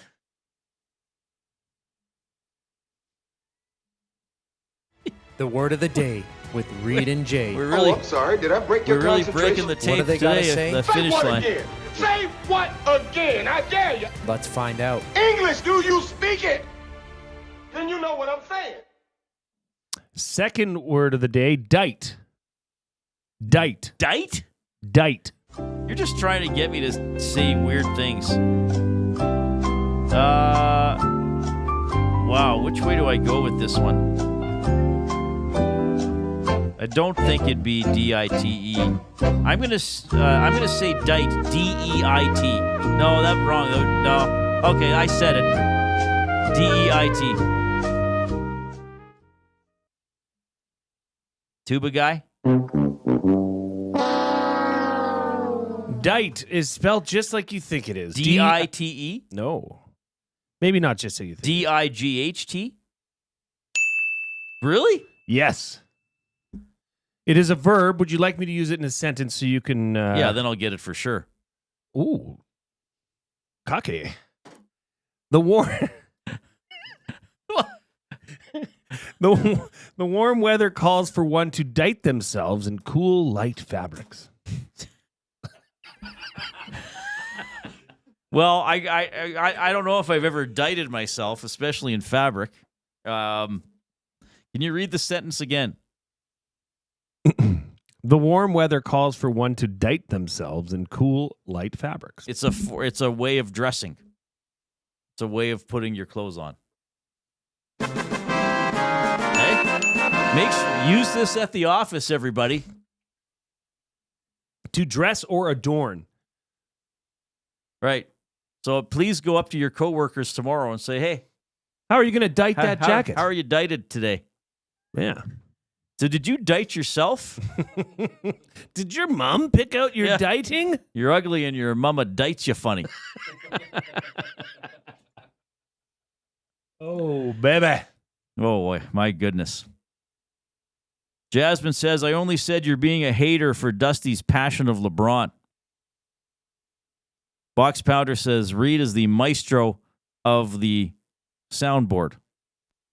Oh, isn't it nice to be suddenly so highly regarded? You know who that is? Fox Mulder from the X-Files. You know the actor? David Duchovny. Yes! See, Jay, you're coming along, baby. Look how much I've learned you. Here it comes. Oh, no, I can't find it. Find it. Oh, Papa Homer, You are so learned. Learned, son. It's pronounced learned. Didn't make an airplane, Reid. All right. Get out. We're up against it. So Chaos Gesture just put in the nasty chat simply the word indicted. So would that be to remove somebody's clothing? Fancy spin. Oh, I can't wait to get you indicted. What? You're a lawyer? No, not indicted. You weirdo. All right, we got to go. Outstanding show. Thanks for bearing with us. We'll tee up the Oilers game tomorrow. Sorry, our live and local program resumes. Programming resumes at 6 a.m. with the Nielsen Show. Thanks to Brendan Eric. On behalf of Jason Milne, I'm Reid Wilkins. I know who you are.